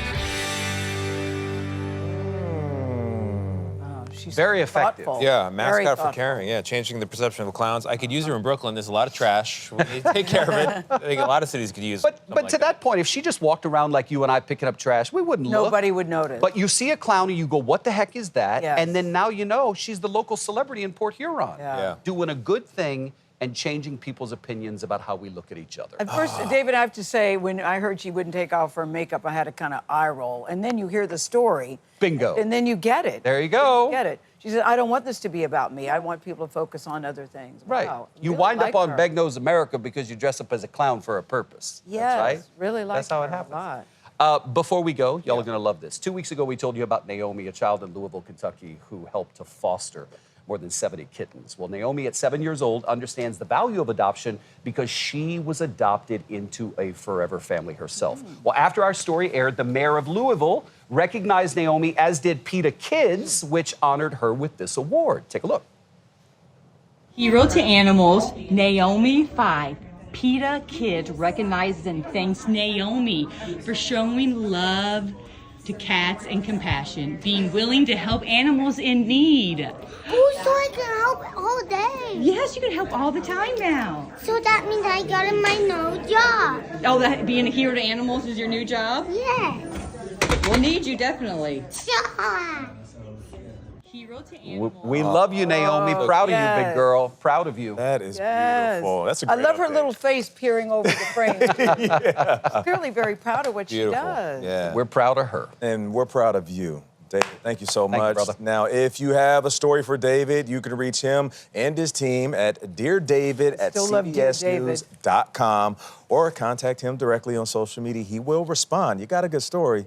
David's going to be all over it. Dear David. Yeah, it's going to be. It's Monday and time for Begnaud America, where David, he finds the heart in every story. David says your heart will be full after you meet Steve Gleason.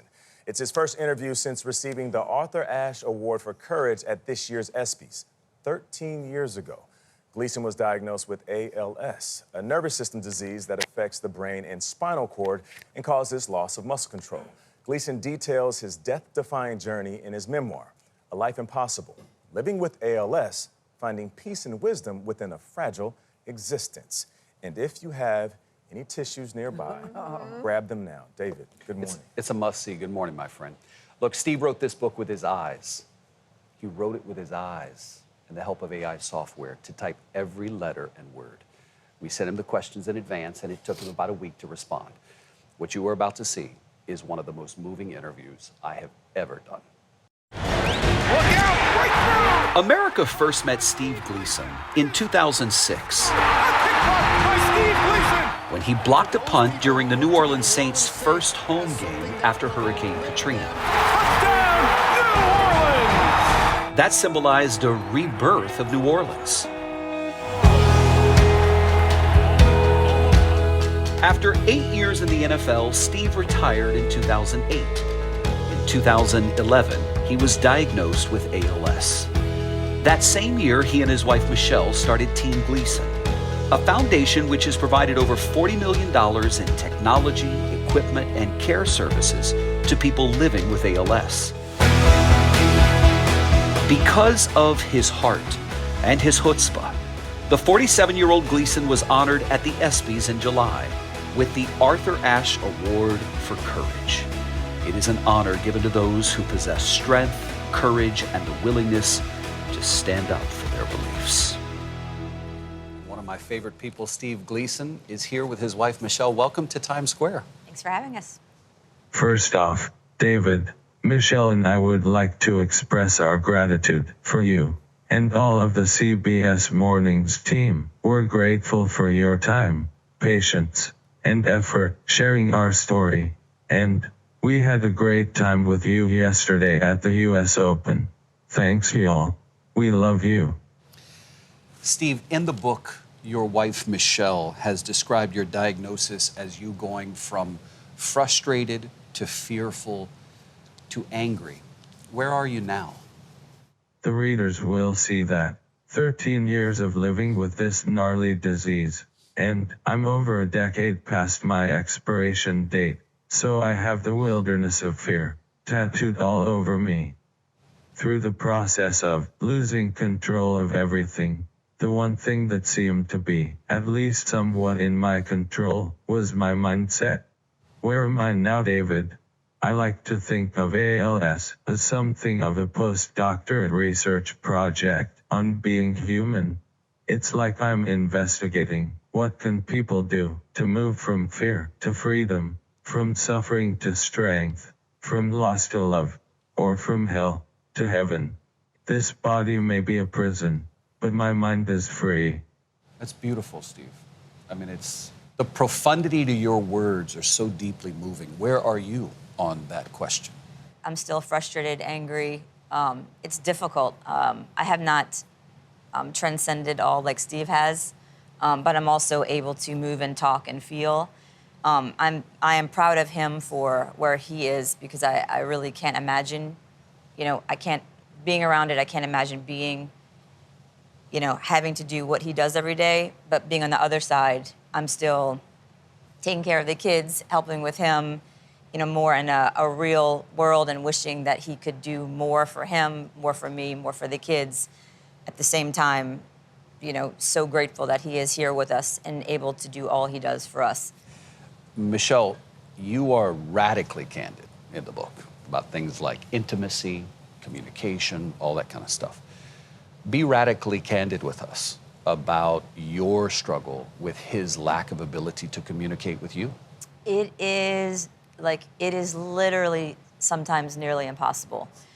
His technology doesn't always work. His eyes get tired, and if some days I just want to be like, I just wish today we could have like a regular conversation to figure out the next week. And again, when you have a 12-year-old and a 5-year-old, it's painful to watch, because I know how much he wants to be communicating with them, because communication is, for humans, basically everything. I want to talk to you about that legendary punt block back in 2006. You call it one of your proudest moments. I wonder what goes through your mind when you relive that moment from 2006. In 2006, when I blocked that punt on Monday Night Football, it was undoubtedly a phenomenon that was much more important than winning a football game. But I didn't realize just how much more until a text conversation with Brian Johnson. Brian is a former pastor from New Orleans who was diagnosed with ALS in 2020 and has become a dear and trusted friend.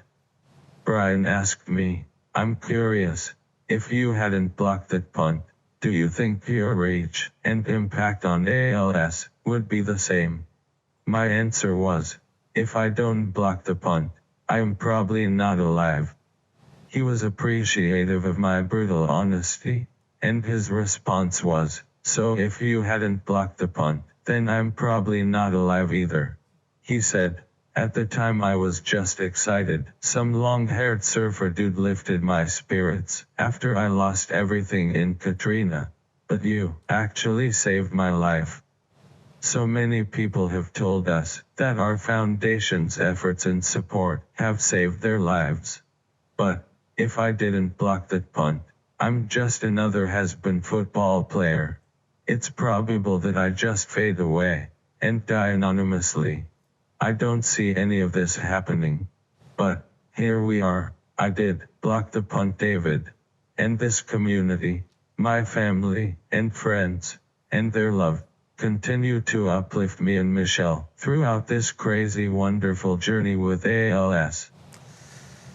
12 years ago, Mr. Steve, you said we all have a timeline. And given the fact that you're still here today, how is living like you have a timeline different than maybe it was 12 years ago? Yes, David, I find the truth that we all have a timeline. Absolutely beautiful. And how about this, David? Live like today is the last day you will be able to move, talk, and breathe on your own. How would your perspective shift? Will you be more appreciative and less concerned about achievement or material success? Knowing this is your last day of moving, when you hug your child or your partner, when you hold their hand or run your hand through their hair, knowing this is the last time, how much will you appreciate the preciousness of the moment? If I were to request anything from people, it would be practice living with a timeline. Please fully appreciate and truly love this wonderful life. Mic drop. Lastly, the hug. Tell me how he gives a hug. So his, I'm going to show you. Yeah, tell me, what does he call So it? he says, Before we go, I want to give you a hug, because I know you give everybody a hug. So what's it called? Photo-fo. Photo-fo. So it's forehead to forehead, so he can't hug you. You look him in the eyes, and then you put your forehead on his forehead. You can stay as long as you'd like, short or long. Thank you from the bottom of my heart for all the wisdom and all the grace. Thank you. Rooting for you. Thank you.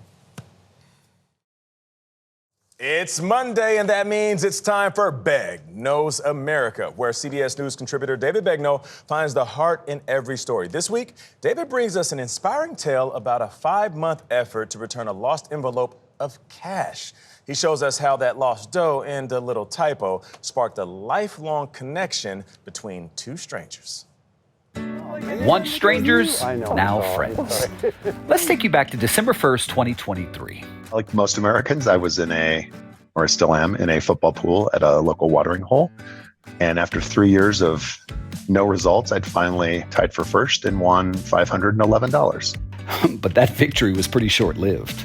So I went to the bank, got to the bank, felt my pockets, and there was nothing in my pockets. Then fate walked up. I found this brown envelope on the sidewalk, and just speaking out of it was, you could tell it was money. And that's when I just said, okay, I've got to find this person.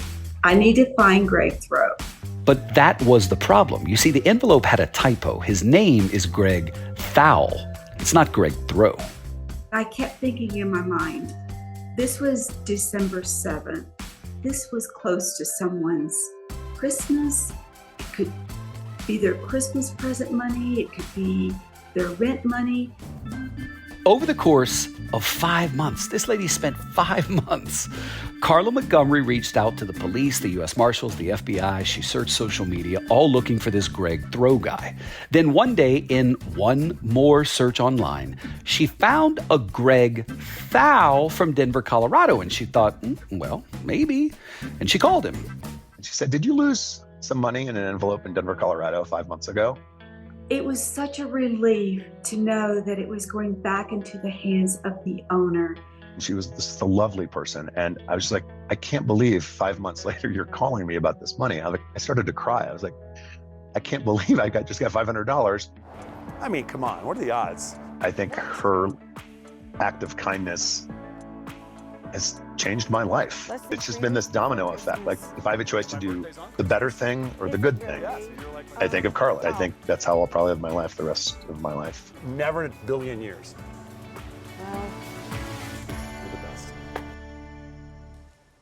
And here they are, Greg and Carla. Greg, most people cry in a Begnaud story towards the end. Also true. You're crying in the beginning. I know. What's going through your head? Because of her. I've told this story 100 times, and everyone loves the story because they don't believe that someone would they put themselves in her shoes. Like, who would spend 5 months? It's $500 at the end of the day, right? But she spent 5 months looking for me. You're the best. I did. Why did you do that for so long? It was someone's money. It wasn't mine. But most of, I heard your friend, you told my producers that your friends were like, just keep the money, Carla. They did. It's not that big They of a did. deal. People in the end, they just said, it's yours. Just do with it. And I will say this, that I was starting getting towards the end of my search. And I said, okay, how can I spend this money? How can I put this money to good use? And it just so happens I used to ride a bike. We would feed the homeless in downtown Memphis. And I thought, okay, I'm going to earmark some for them because they're always needing donations. But here's what's wild. You actually had an eye condition, which you were going to use the money to help pay for. Absolutely. I found out I needed cataract surgery, and then she called me, and I said, you just paid for my left eye. It's $500. You know, you've heard that phrase, right place, right time. I think this story is about the right person. 100%. At the right time. You're the best. I wish. That's what I think this is about. So, okay, you're at home, the call comes up, and we all get spam calls, right? That's all I get is a spam And it was a Memphis number. Memphis number, so it's either going to be buying solar panels for my house or Medicare or something. Okay. Yep, and I was kind of feeling a little sorry for myself. It's not I needed surgery, and I'm like, wow, I'm getting up there in age, I guess. And she says, hi, is this Greg Thau? And I'm like, yeah, hit me. What do you got? And she's like, I have a funny question for you. Go ahead, I'm having a day. And she, did you lose money 5 months ago in Denver, Colorado? And I knew right then, clearly, she has the money. There's no other reason for this phone call. I begged her to take half of the money. I said, just send me half. We'll call it even. Your time is worth that much money. And she's like, no, not a nickel. She wouldn't accept a penny. What's the takeaway for people at home watching? Be better. If you can, be better. Well, Carla, I heard that Greg has a bit of a surprise for you. Oh. Yeah, I did. And You didn't have Greg, to do why don't you tee it up? This is from Greg Throw, and it's to Carla with a C, which I know is incorrect as well. No, that's But what is But that's that? half of the money that I No, said you no, no. take. Nope, you can give it to your charity. You can do whatever you want with it. I don't care. But Well- you have to take it because A, you're on national television, and you're in front of David Begnaud. You have to take it. There we go. You got to take it. There it is. What will you do with it? I'm going to give it to the bike group that feeds the homeless in Memphis. In Memphis. This is for them. Greg, you said be better. Thank you. I'll say be a Carla. Oh, that's sweet of you, David. Thank you. In a world like today, be a Carla. So here's the deal. It's not just that Carla held on to the money. Carla held on to a belief that doing the right thing was worth it, no matter how long it took to find Greg. And the impact that had. I mean, he said it changed his life. It was so much more than the money in that envelope. It restores your faith in humanity. That's why it changes lives, right? If you're thinking people are Doesn't not it? fundamentally good, this makes you think, yeah, they are actually. And then the ripple effect of it coming back, even though she didn't want the money, but now that money goes to people who need it in Memphis. Totally. So it just all works out for the better of everybody. Would y'all spend 5 months doing this? David, I have to say, this inspires me to say to whoever lost the $20 at the Montgomery County Fair in 1997, I spent it on cotton candy. You're keeping it. Yeah, I'm sorry, I You're kept keeping it. Oh, Okay. Just making sure you didn't still have it, Tony. Yeah, I don't know that I would spend 5 months either, if I'm being honest. Yeah, it's a long time. I would spend a few days, but after seeing that report, I would spend 5 months. Yeah, and it Because just it can be done. You can still find that person. goes to show you there's Love some it. pure people out there. Some really pure people. David, good stuff as Amen, usual, brother. man. Great stuff. All right. Now, if you have a story Thank for you, David, you can reach him and his team at deardavid@cbsnews.com or contact him directly on social media. It's Monday, so you know what that means. It's not a manic Monday around here. It's time for Begnauds America with CBS News contributor David Begnaud. We love him. 35 years ago, Allison Britton overcame a rare autoimmune condition and credits her nurse. Her nurse's name is Seti Prasad, with saving her life. The two lost touch after Allison left the hospital, but recently she stumbled upon a picture of her and Seti together. Look at that. And she decided, I want to thank Seti. So guess who she reached out to for help? David Begnaud. Dear David, my name is Allison Britton. This past May, during National Nurses Week, I shared on my Facebook my own story, thanking a nurse named Seti, who helped me heal from Guillain-Barré syndrome 35 years ago. Allison Britton from Arkansas wrote to me about a woman she says she has never forgotten. I was hospitalized and completely paralyzed when this debilitating disease struck me. And that is where nurse Seti Prasad comes in. We lost touch after I left the hospital. I would love to give her a hug just one more time and thank her for what she meant to me. We wanted to help. So we found Seti in Temecula, California, and we told her that we would reunite her with Allison over a video chat. But instead, we flew Allison to California.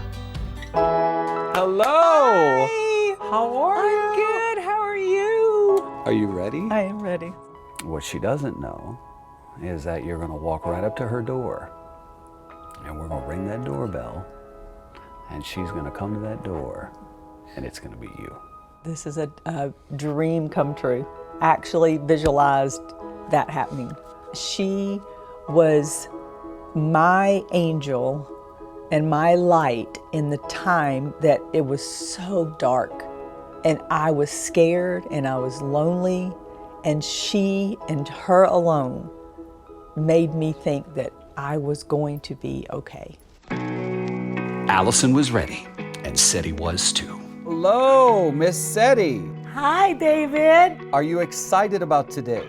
Yes, and a little nervous. It's been years, and she found me. Wow. You'll never know what this means to me, David. This is something that I've really dreamed of for a long time, just to thank her. With Seti seated, I went and told Allison it was time. Okay, you ready? I'm ready. I'm so excited, I can't believe it. She got out of the car and was practically shaking. We walked up the street and we snuck right up to Seti's doorstep and made that call. Seti! Allison! Oh, you are in your garden? Oh my goodness, oh, I cannot believe this. I was so excited to get to Zoom with you. How are you? I'm doing well. Seti. Oh, my little angel, I'm so excited. Where are you? I'm in my house. In Temecula. Shall I answer? Yeah. Allison, hold on. Somebody is knocking at the door. I don't know who is this. Oh, it's okay, go get it, it's okay.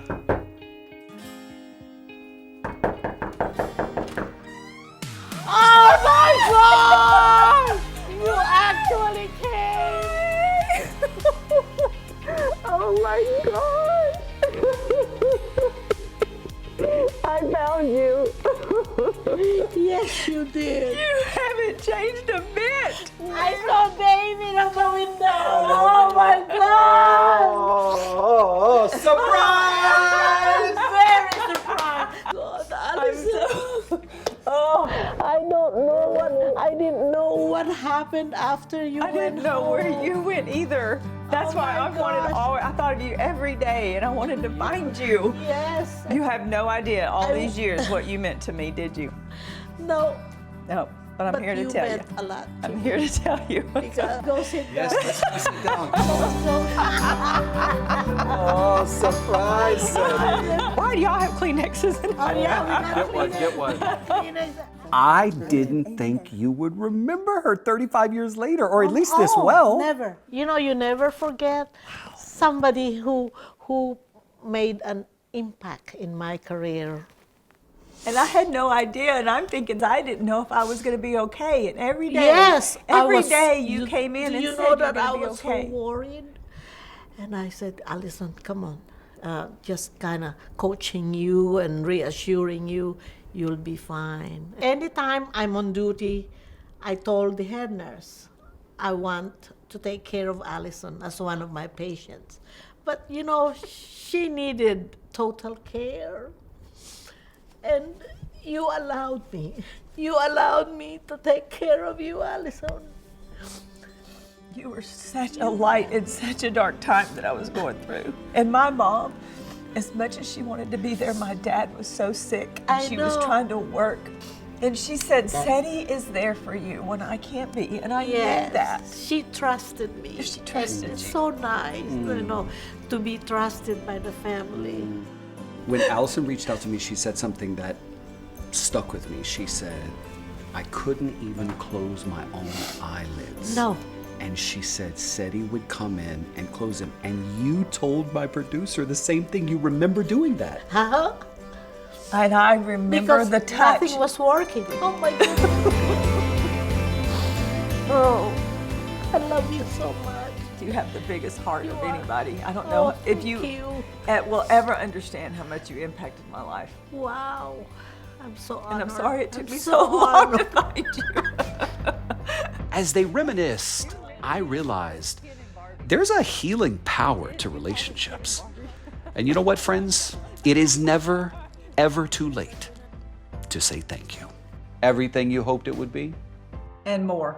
I want to thank you because it has been the thrill of my lifetime to be able to reconnect with that sweet lady. I love that I get to be in her life again. That's very, very special to me.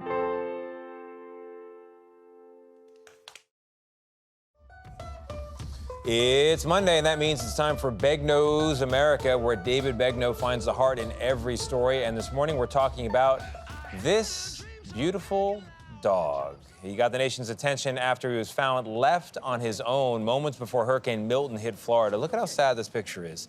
The dog's 23-year-old owner is now charged with aggravated animal cruelty and could face prison time for what he did. He gave up the dog under the condition that the dog would then be well taken care of. Well, David wanted to know if that's really happening. So he set out to find the dog and see how the dog is doing. When America first saw this abandoned dog, it's okay, up to his chest in floodwater, it's okay, he was trembling, growling, and scared. I don't blame you. So when yours truly was invited to be the first journalist to meet him, we started off real slow. I had been warned that this 5-year-old bull terrier seemed a little wary of men. Hi, buddy. Armed with treats and a lot of patience, we let him lead the way, as his foster mom, Amber Gonzalez, sat with us. Hi. He had only been with Amber for 4 days when we met them, but he was clearly already smitten with her. It's okay, buddy. It's okay. It was just a week ago that police say he was dumped in rising floodwater in Tampa, Florida, as Hurricane Milton barreled its way toward the state. So warming up to someone new after what he's been through was going to take some time. That was a very traumatic experience for him, and you could tell. You could tell. Amy Radar of the Leon County Humane Society in Tallahassee says she was contacted by the governor's office and asked to personally find a foster home for him. They had a collar and a leash on him. I put him right into my van in a crate, took him to my house. He met a few of my dogs with him on leash, and he did fine. That evening, when I knew he was going to be okay, was that evening he got up and he was all bouncy and he gave me a tail wag. What makes you emotional? Just knowing that what he had been through and that could have ruined him, but they're resilient.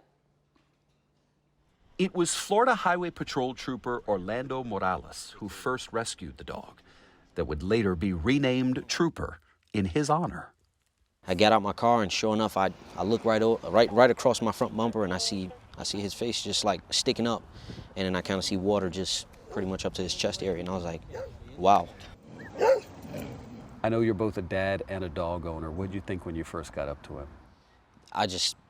Immediately I just thought, how could someone, like I was kind of enraged at a certain point, like how could anybody just possibly even think of, doing an act like this, and it was just awful.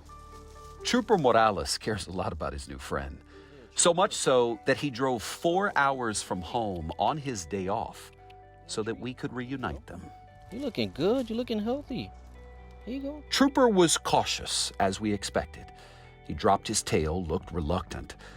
But then Amber encouraged Trooper Morales to walk him, as he had done once before. And that seemed to do it. The dog seemed to trust him yet again. How is it to reunite with him today? It feels awesome. I'm just glad that he's in good hands and given the care and love that he deserves. He is just into you. Yeah. That did not take long. I think dogs have a sense, they know they can trust. Foster mom Amber is a nurse who's actually treated trauma patients. So who better to care for little Trooper than her? She also has experience with his unique breed. I recently had to put my bull terrier down in April, 14 years, and I always wanted to foster, but I just hadn't quite got there yet emotionally. So anyway, I sent an email. That was it. I sent an email, and I put a picture of me with Mia, my bull terrier, and then Miss Amy, who works at the Leon County Humane Society, she reached out. And the next thing she knew, Trooper was home with her. You've only had him for 4 days, and look at this. Yeah, but that's dogs. If you give them a chance, you know? And that's the thing I love about it, is that he just wanted a chance to just be okay and be safe. You know, we were told that Trooper appears to bear some of the marks of his past. I mean, look at those calloused elbows. The Humane Society told us it was likely from living on hard surfaces most of his life. But no more. Are you going to keep him? We've made a decision, we're just gonna foster. Just going to foster, okay. Because he's kind of opened my heart up to fostering. I'm his bridge till his forever home. It will not be hard to find Trooper a forever home. This story has touched so many people across the country that more than 500 people have either called in or written in to say we want him. But Trooper isn't the only dog looking for a home. He has inspired the Leon County Humane Society to launch a campaign to help the 3.3 million other dogs in need of adoption find their forever homes around America. So when people head to their local shelters, they want you to say, Trooper sent me. Thank you, Trooper. It begins with you. And so thank you for doing what you did. And thank you for loving him like your own. I don't have a choice anymore right now, No, you apparently. don't. No, you don't. No, you don't. Oh, and one more thing. Before we left, this toy-obsessed boy who destroyed every toy he was given chased after a tennis ball and ran himself right through the slats of that fence. He went through the slats and he's stuck. Needing to be rescued yet again. If he is guilty of anything, it's this: being true to his breed. Bull Terriers are comical, they are mischievous, and at the end of the day, they are loyally loving. Oh boy, Good Dave. boy. Yeah, very good boy. You could hear a pin drop in this studio because every single one of the members of our crew were watching your piece. There were some tears, I will not say from who, but everybody was just locked in. I was going to say, yeah. well, I got a little teary-eyed, but Giselle, our floor manager here, a little teary-eyed. I mean, it's very, very moving to think about what this dog, the fear this dog must have felt as those floodwaters were rising, and then the heroism of the highway patrol person to see that dog and to stop. Yeah, I could let you guys, the phone call came on Monday, it was last week, and they said, okay, you can do the interview with him, and the head of the highway patrol gave permission and everything. I was on a plane in 4 hours. Wow. I mean, I scrambled to the airport. I was so obsessed to know what the rest of the story was, right? You hear the horror, and look, I spent 20 years telling the bad news stories, and to be able to go and focus on the good. I mean, just the tease for this story had millions of views on social media because people are so consumed by what happened after. Yeah. And so this is the rest of the story. The owner surrendered ownership, now facing felony charges. So we're talking about serious stuff. Yeah. Is it safe to say that Trooper is going to find a forever home? No doubt, no doubt. And what they want to do, Nate, is this breed is pretty specific in terms of they kind of are like a bull in a china shop, right? They just go bumbling through. And so you need someone who's used to them, someone who has the patience. And so they're going to screen people. They're going to give him a chance to spend some time with different folks, see who he best fits with, and then make that decision. Yeah. Now, they need narrower slats on the fence. Yeah. No doubt about it. Durable toys. More durable toys, and then they'll be screen good. that too. Do y'all have pets? Oh, yeah. Yeah? You know I have lava. Dog, lava? It made me fall in love with Oh, that's her right. all You had the, over oh, again. God. I grew up with dogs, but you're stirring a pool of hurt here because this man here. Sensitive question. What happened? I've been trying to get a dog, and my wife just won't let me. No! You know, the kids are almost out the house, and she doesn't want another baby. Miss Burleson. Yeah. Oh, we need to have a conversation. You have Paddington. Oh, my heart, my life. But last thing before we go, I was not an animal person. I wanted nothing to do with dogs, and I would have never done an animal story until I got an animal, thanks to my partner, who changed my life. And I'm telling you, America, if you're watching, a dog can do the same thing. Yeah, it's true. I'm telling you. It's true. Change your life. America in a Toya. Miss Burleson, If you're watching. please, call me. Get this man a dog already. Come on. I'll convince you. David, thank you very much. Love you If anyone guys. can do it, he can. If you have a story for David, you can reach him and his team at deardavid@cbsnews.com or contact him directly. You can find him on social media.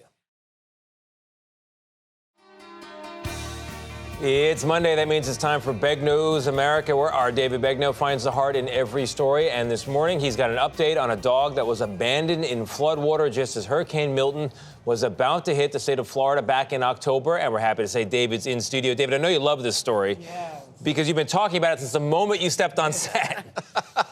I do. Look, when Hurricane Milton was heading towards Florida, everybody else was calling to check on the storm and that kind of stuff, reporters, and I was calling the Humane Society of Tallahassee to say, I just want to do a story on this dog named Trooper. So from abandoned to adored, Trooper now has a new family and a new home, and we're going to take you there.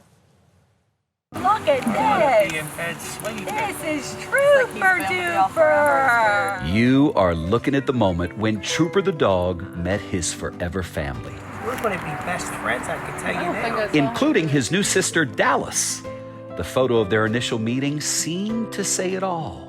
It looked like love at first sight. But as many of you know now, this is where Trooper's story went viral. A call came into police that a dog was tied to a post. I don't blame you. Abandoned in chest-deep water as Hurricane Milton barreled toward Florida in October. I am in love with this little guy.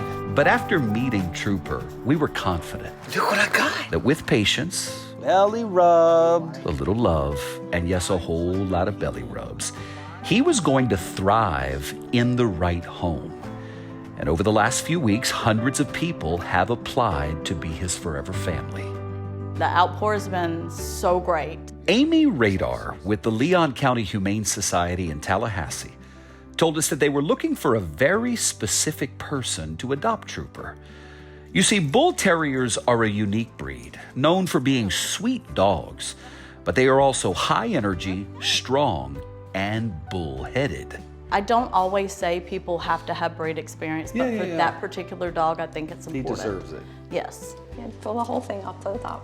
400 miles south of Tallahassee, in Parkland, Florida, near Miami, a friend forwarded a story about Trooper to Carla Spina.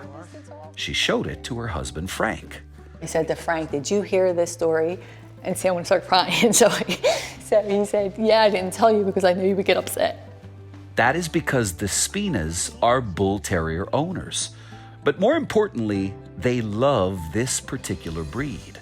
We've always had an affinity for bull terriers. That's the breed that we love, and they're special. They got their first bull terrier named Crunchy in 1992, followed by Diesel. Let's cut this way. And a few years ago, they adopted Dallas. When we saw Trooper, it was kind of relighting that same fire. We saw this dog, we know he needs help. So they applied, but there was one major hurdle: Frank. You see, Trooper is wary of men because of his past trauma, and the Humane Society wasn't sure if it was going to work out.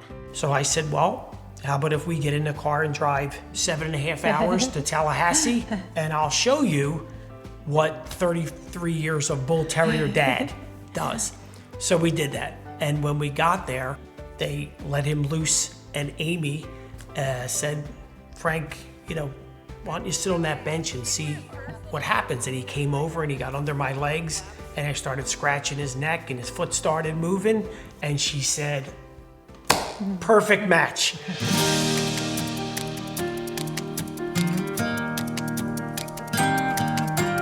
And that first meeting, as you saw, everyone seemed to be pretty smitten. It's Trooper! It's Trooper! Here's your brother! We were there when Amy delivered Trooper to his new parents. Allie loves you. She gives you kisses. They really like each other. They do. They're two buddies.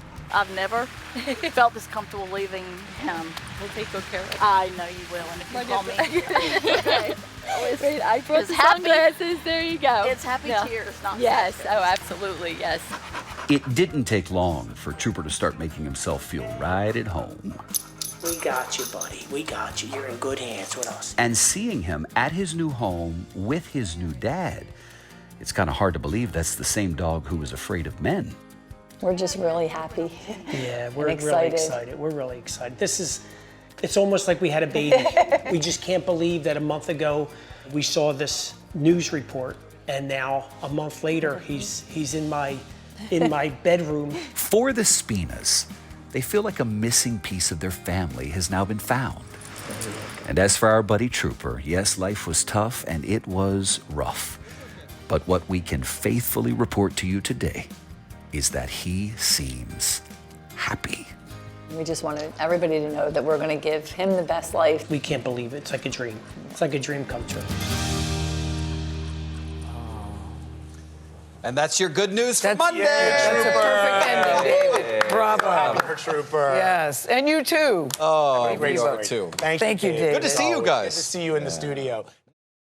It's time for Begnaud's America. What is that? Where David Begnaud finds a heart in every single story. That's what he does.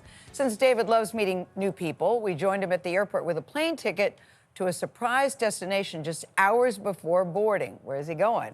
We challenged him to find a city, to find a story there on the fly. And this is what David came up with.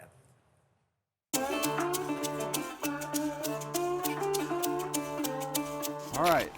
Where are we going? Where are we going? Oh, Chattanooga. Oh, I've been to Chattanooga before. I love Tennessee. Let's go to Tennessee. And so we were off on another adventure where I get just 48 hours to find a story. And what better place to visit than the destination known as the Scenic City?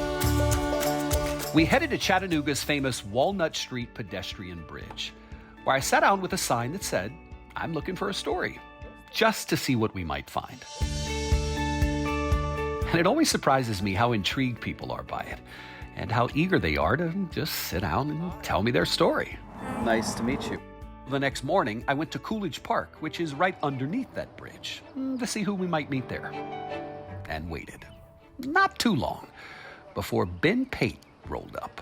David Begnaud? I am David Begnaud. I love your stuff. Thank you very much. Yeah, I love what you do.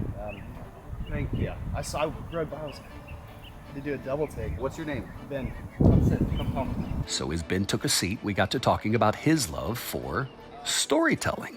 It's hard to get the good stories. I mean, because stuff happens all the time and nobody even notices. Where does your interest in this stem from? I don't know. I am a psychology student. I think that empathy and compassion are some of the most powerful forces in the world.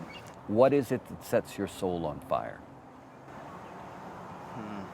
Seeing people care for each other, helping people that need help. How can you do that? The other week I was riding across the bridge and there's this homeless lady that sits at the end of the bridge. I was like, "Do you need anything?" She said she needed a water and some ibuprofen. And I went and got her some water and ibuprofen.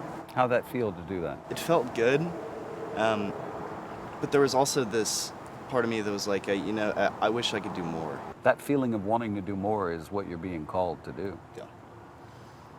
How are you feeling after this conversation? Like, what are you taking away from it? I gotta find what sets my soul on fire. That's it, brother. It's been a pleasure talking to you, man. Yeah. Not what I expected. Thank you. Rooting for you, Can I take brother. a selfie with you? Absolutely. Let's do it. That conversation with Ben really blew me away.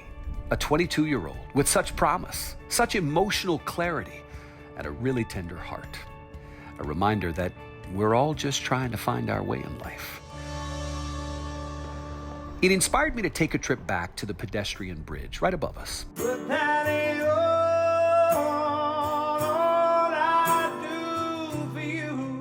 I wanted to see if I could find a man who had been singing on the bridge the night before. And I'm telling you, his voice really spoke to me. And I just wanted to find out what his story was. And I invited Ben to join us. Until I'm buried in my grave. Y'all meet Matthew Hicks. Bring it to me, bring your sweet loving. Bring it on home. He sings on this bridge almost every night as the sun sets, and he has been through a lot in his life. He lost his mom to cancer as a teenager and lost a friend to suicide just a few years ago. If you ever change your mind. And after a couple of songs, I asked him to come and sit with us so I could tell him why we were there with all these cameras. I arrived on Monday and I was walking down this bridge and I heard you singing Forever Young. Oh, yeah. And I'm just telling you that the sound of your voice spoke to my soul. I appreciate that. That song means a lot to me. It's just got a lot of good words and intention that you can sing. I mean, like, without getting too emotional with it, they're in some pretty hard times. I heard that song playing, and it meant a lot to me. What do I see in your eyes? I mean, I talk about that a little bit, just the tears start to form. It's, whenever I think about, some of the things that are connected with that song, it's impossible not to. Do you love to sing? I definitely love to sing. It's the one thing that's easy. It's easier to say than these words. It's like on a spectrum. You've got depression on this side, and if you slink into this, expression is on this side. And if you can get over here, if you put some expression, it'll pull you back out of that. Almost like, tug of war. I've never heard anybody say it like that. Expression is what can take you out of a depression. Yeah, right? I'm sure. By expression, to be clear, you are doing something for others that is beyond yourself. Yeah. Let me introduce you to Ben. Ben. Ben? Nice to meet you, Ben. Matt. Nice to meet you, Ben. We sort of had this beautiful conversation about purpose, driven work, and what it is that sets your soul on fire. Does that resonate with you? Definitely. 100%. I want to impact people. I want to help people, sincerely. I want it to mean something. I've been riding across this bridge for the better part of 3 years, and I've seen you playing out here, and it's, you just sing with so much soul, man. Thanks. It's so inspiring. And now that you know some of his story, what do you think? Just everybody has a story.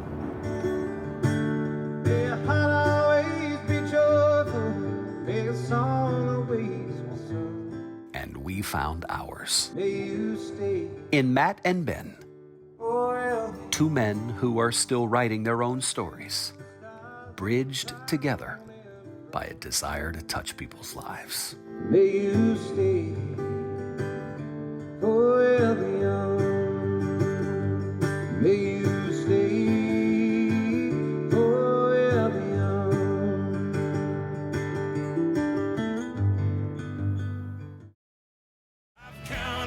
If it's Monday, and it is indeed Monday, on CBS Mornings, that means it's time for Begnauds America. We find the heart in every story. And on this Veterans Day of all days, CBS News contributor David Begnaud introduces us to two men who have served this country in different ways, but they were brought together by their shared devotion to the American flag. In the morning, every morning in fact, when Napoleon Fuller raises that American flag outside of his Menifee, California home, he sees it as a very special gift. It's such a privilege, and I'm honored to be a part of the United States of America, and that flag represents. Napoleon Fuller is not a military man, but even at 66 years old, he has longed to be one. You were blinded in one eye Yes. as a child. And so I know you wanted to serve in the U.S. I did. military. So they essentially said to you, No. But he has flown a flag for years and even wore one out. And that is where Eddie Lamb and Caroline Reeves come in. Last spring, the couple was driving by Napoleon Fuller's home. It was Caroline that noticed the nice flagpole that Napoleon had out there. And she said, but the flag looks a little bit tired. Eddie and Caroline are military people. He is a Vietnam-era Air Force pilot. She is a World War II historian, the daughter of a Rosie the Riveter. To them, the sight of a less than perfect American flag just didn't sit well. So what was the condition of that flag, Napoleon? Oh, it was pretty bad. It was rough. It was rough. I said, well, maybe we ought to bring him a new flag. So you open the door and here is a man. He's got his Vietnam vet hat on. Exactly. And he's holding a flag. No, actually, it was behind his back. I'm saying, well, he might not be receptive to this, and I hid the flag behind me. Just looking at him by appearance alone, what did you think? Very proud gentleman. Very proud of this country, yes. Wow. Did it almost give you a sense of patriotic pride? I started concentrating on him. Wow. You know, I was honored to be in his presence. Today, that single brand new American flag represents the pride of both men and shows too how the flag brings people together. We brought some How are you, sir? Oh, bless your heart. Good to see How's you, it man. going? All right, likewise. Looking good. Looking good. But for that flag, Napoleon and his wife Frida may have never known Eddie and Caroline. And there are Eddie's war stories that Napoleon wanted to know more about. Yeah, so actually, where were you stationed at? I was stationed in Begnaud mostly, and that's just outside of Saigon. And you just go up and fly and put in airstrikes and stuff like that. Finally, the time comes when you're going to go home, and that you really look forward to that. Mm-hmm. Napoleon Fuller has his own story too. He went on to serve his country, just in other ways. As a government worker for the city of Los Angeles, where for 22 years Mr. Fuller was proudly the man who delivered the mail, and was then what he has always been, a soldier at heart. What's your takeaway from this experience? Just knowing that he not only served the country, he still has it within his heart to still present what it was that he stood for. And here's my takeaway. Patriotism is not limited to those who serve in uniform. It is about pride, respect, and the willingness to connect and support each other. It is Monday on CBS Mornings, so you know what that means. It's time for Begnauds America. See what we did there? We find the heart in every single story. For this week's story, contributor David Begnaud was in our studio to bring us a lesson on the science of happiness. Today we're learning how to live happier, and what you are about to hear is backed up by research. Our guest is Professor of Happiness, Arthur Brooks. Arthur is a best-selling author and columnist who studies the science of happiness at Harvard University. His work has inspired the likes of Oprah, Matthew McConaughey, Presidents Barack Obama and George W. Bush, and people all over the country, like David Cornbrooks from Arlington, Virginia. He says Arthur's writing helped him find meaning in the face of a heartbreaking diagnosis. A little over 2 years ago, after sort of a dull pain in my rib, sharp pain in my chest, went to the doctor, found out that I was stage 4 lung cancer. I didn't know that you could get lung cancer without having smoked before. I don't think I dealt with that initial shock right away. And, you know, I kind of went back to my regular life, probably a little bit of denial. Same thing happened. My dad passed away when I was a senior in high school. Same kind of avoidance or denial of what was a pretty intense time as an 18-year-old, and then now a pretty intense time as a 40-year-old with, you know, 2 young kids. Arthur Brooks came around at a time when I was ready and open to really feel what he was saying. The piece that really resonated was in The Atlantic, and it was called The Red Pill of Humility, and that's sort of the full acceptance of the truth about yourself. I was trying to hide, these things that may not look perfect, and kind of leaned into vulnerability afterwards. I think before the diagnosis, I cried maybe a handful of times in my whole life. I think that's part of the expansion of the emotional band. I've cried probably a dozen or more times alone with my wife, around my kids. I think I live a deeper, more rich lifestyle now. Arthur Brooks, welcome to Times Square. Thank you, David. Hearing that, how does that make you feel? My heart goes out, but that's why I do my work. The truth of the matter is that everybody has suffering in their life. And what we can look forward to, if we're lucky, is to find meaning in that suffering and to share our lives with other people in a way that that meaning can come to them as well. And that's exactly what he's doing. He's actually turned this terrible diagnosis in his life from one of terror and one of pain and one of sadness into one of inspiration, one of teaching for other people, one of sharing. And that's one of the great secrets in life. He talks about the red pill of humility. Yeah. An article you wrote for The Atlantic. What is the red pill of humility? The red pill of humility is that we don't want to be humble. We want to hold ourselves up as strong. We want to look to other people as if we don't have terrible things happening in our lives. Here's the paradox, David. Mother Nature really doesn't care if we're happy. Mother Nature wants us to survive and pass on our genes. And so she imprints these behaviors in us that are not optimal, that are not the best, like make yourself look better than other people, focus only on yourself. And when you fight against that, you find that the secret to being fully alive, the secret to becoming a happier person is sometimes doing the opposite. When you want to hold yourself up as strong, sometimes you need to admit that you're weak. When you feel something that's making you sad, you need to go look for somebody else who's suffering and relieve their sadness as opposed to focusing on your self-care. Oh, that speaks to me. I'm telling you, when I am going through a funk, the way to get myself out of it is to look for something I can do in service to someone else. It's amazing. It's amazing. You know, one of the things I've done a lot of research on loneliness, for example. When you're feeling lonely, the cure, the immediate cure, it'll switch it off, is to go find somebody who's lonely and relieve their solitude, relieve their isolation. Amen. It's amazing. It's the same thing as anything else. If you want more of something, give it away. Mother Nature doesn't tell you that, but that's a cosmic truth.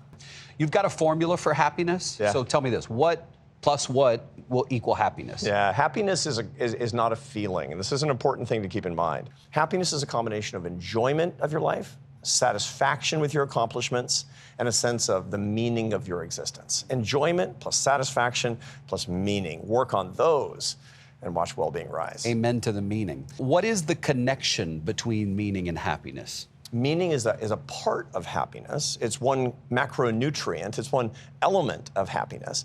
Meaning is really why things happen the way they do, the goals and direction in your life, and why your life matters. And the way to think about this, I have two questions I can ask anybody who's watching us to know whether or not they have a sense of proper meaning in their life. What are those?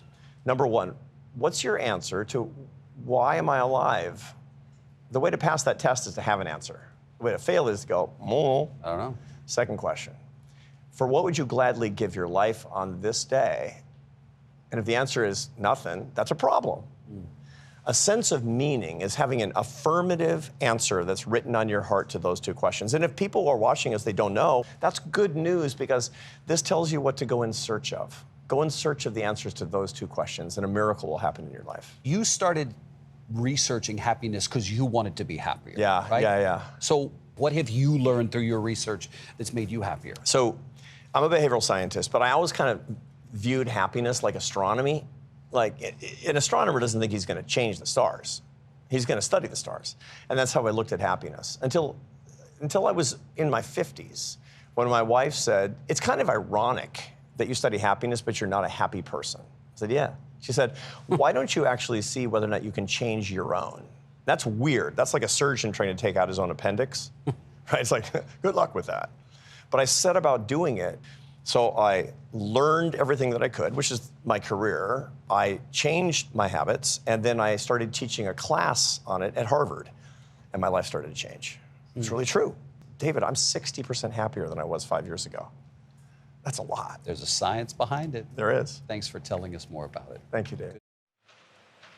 God, I want more, I want more. David joins us now from North Carolina, where he's shooting another story. David, I enjoyed this conversation so much. Number one, I have great, great, great respect for Arthur Brooks and the work that he does. Everybody has suffering. The mission is to find meaning, happiness, energy, satisfaction, and meaning. I learned so much just in that short segment. What was your big takeaway from that conversation? Mine would be, Gayle, that happiness is not some kind of fleeting emotion, that it's a tangible thing that we can actively cultivate through enjoyment, satisfaction, and purpose. So if we look at happiness that way, then we can transform it to be something that we can actively work on to build better, happier lives for ourselves. Yes, we can all do that, too. David, thank you so much. That was so good. Good stuff. If you have a story for David, you welcome. can reach him and his team at deardavid@cbsnews.com. It's Monday on CBS Mornings, and that means it's time for Begnauds America, where we find the heart in each and every story. Today, CBS News contributor David Begnaud joins us with the latest in our Dear David installment stories submitted by viewers like yourself. David, good morning. What do you have? Oh, you got Paddington. Morning, my friend. So the first one made me cry. Did it make you cry too, Paddington? It made me cry. An Arkansas couple engaged to be married opened up their hearts and their wedding fund to save a dog's life. Dylan McKay saw a post on Facebook about a dog that appeared to be hit by a car and left for dead. Now, this was in north central Arkansas near Conway. Dylan rescued the dog and rushed the golden doodle to a vet. There, he was told that the dog had 2 broken legs and open fractures. The vet said they would help, but here was the catch. If the owners couldn't be found, Dylan would have to pay the tab. So he and his fiancée, Emily Roberts, said yes. They spent $12,000, including all of their wedding fund, to save the dog's legs and life. After agreeing to spend their own money, they have raised about $45,000 through GoFundMe. And the best part is they have adopted. The 9-year-old dog they have renamed Maple, and they brought her home just yesterday. Love that story. Love that, David. Oh, I love that. Maple is beautiful. Yeah. Maple's a great name for a dog. I and think it looks, so, too. It looks like the vets did good work as well, because that dog was running around the park like nothing happened. Yeah, and I'm glad that they raised enough money so they could recoup to go back to their wedding fund, and that Maple has a great home. Yeah. I was wondering how you were going to incorporate Paddington into the story, David. Well, every time, Gayle, every time.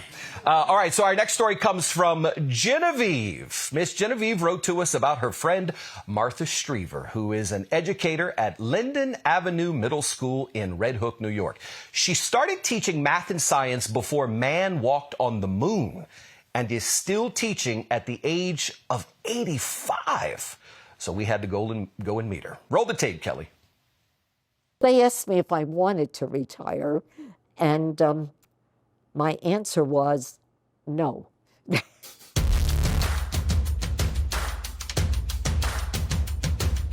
4 yellow submarines. I desired to become a teacher when I was in 2nd grade. Then, plus, I would go to my parents' bedroom and I would imitate that I was teaching a class.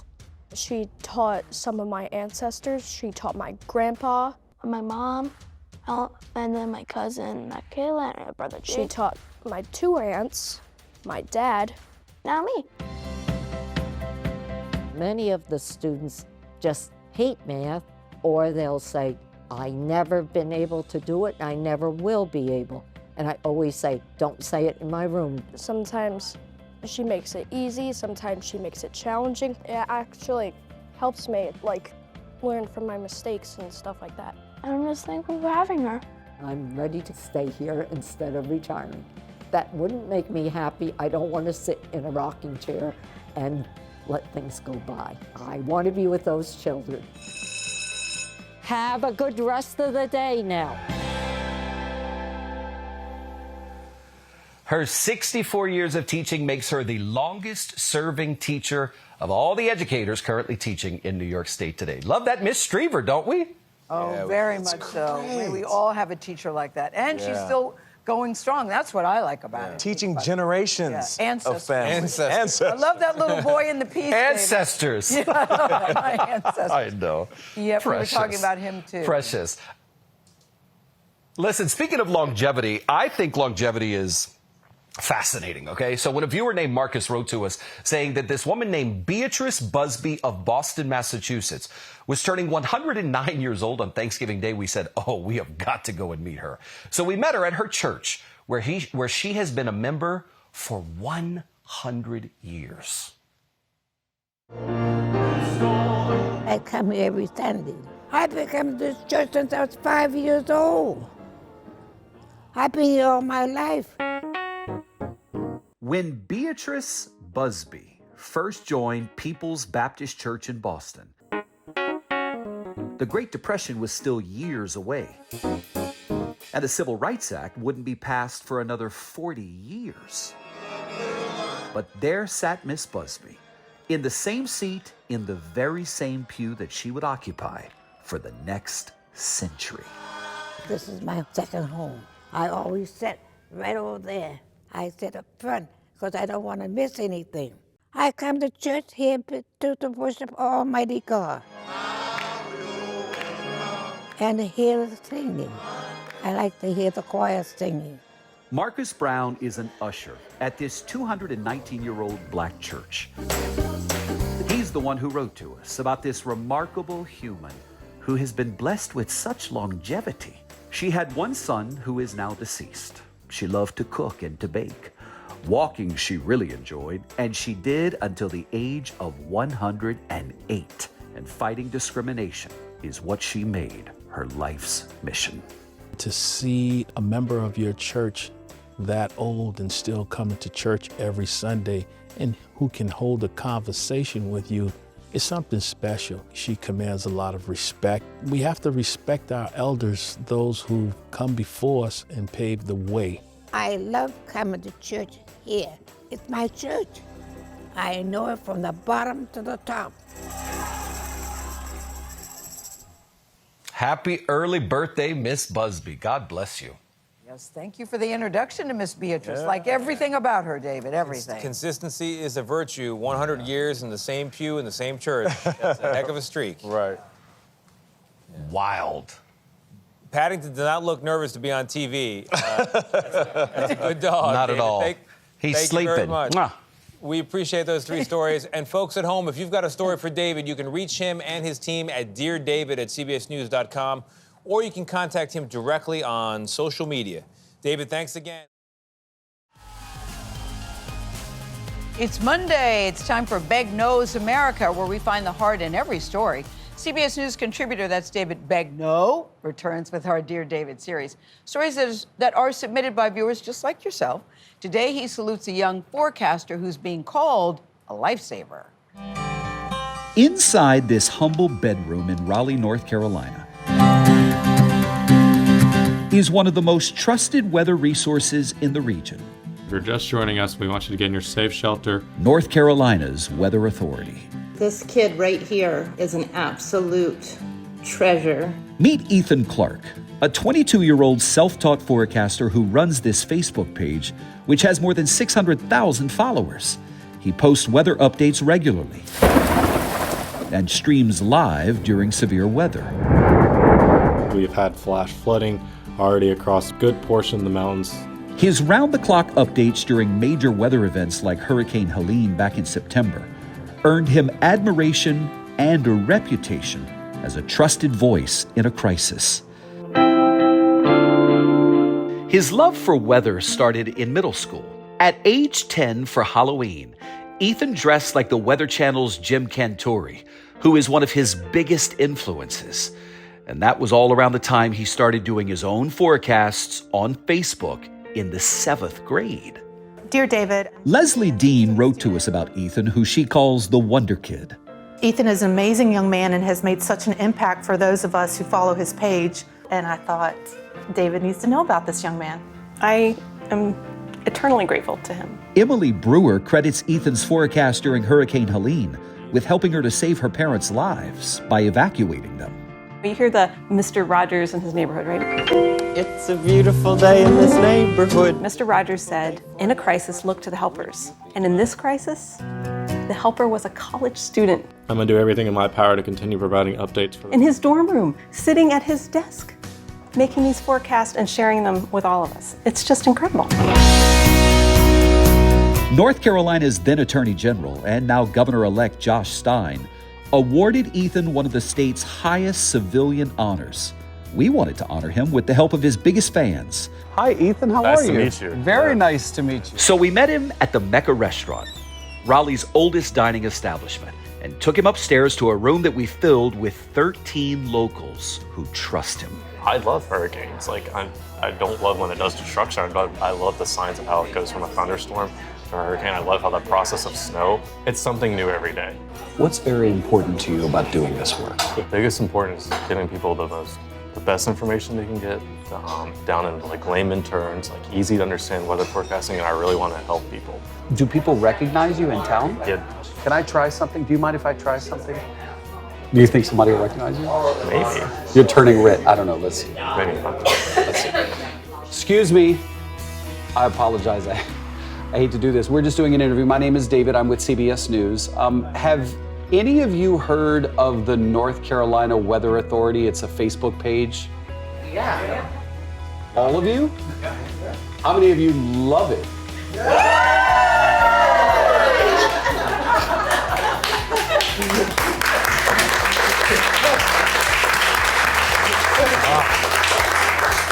So here's the deal. This is a room of some of your biggest fans. Everybody Awesome. in here. Wow, okay. Awesome. Everybody in here. That's awesome. I am so proud of the work that you've done and just, the lives that you've affected. That attention that you've always played to the really, really local details, I think is why it all came together for Helene. People live in these counties and they're often forgotten about, so I don't want them to be forgotten about. Yeah, I think that's why everybody feels like you're their weather guy. You're not the Raleigh weather guy or the Charlotte weather guy. You're their weather guy because you've reported on all of the places. Have a seat. Yes. I'm Emily Brewer. I grew up in Asheville, and no one associates that with destruction. And somehow you, with your clear communication and your level-headedness, you communicated that in a way that I feel so fortunate I saw and was able to act. And I thank you for my parents' lives. To get the word out. Everybody got a chance to thank Ethan. No matter who comes calling, stay in North Carolina. And we had one more surprise. We are sending you to the Weather Channel to meet your hero, Jim Cantore. Really? Yes. Oh my gosh.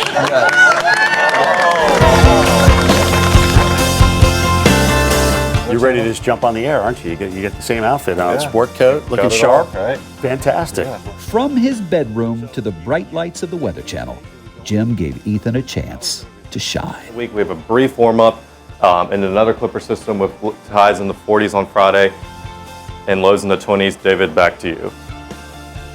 Sweet. Dude, if I had done that good my first time, I wouldn't have had to finish college. No, I'm just kidding.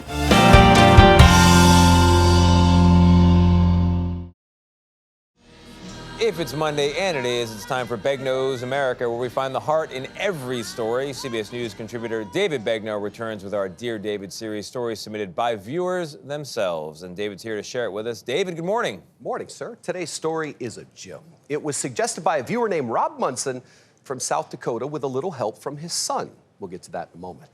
This story is about a man whose work at Christmas brings people together from near and far.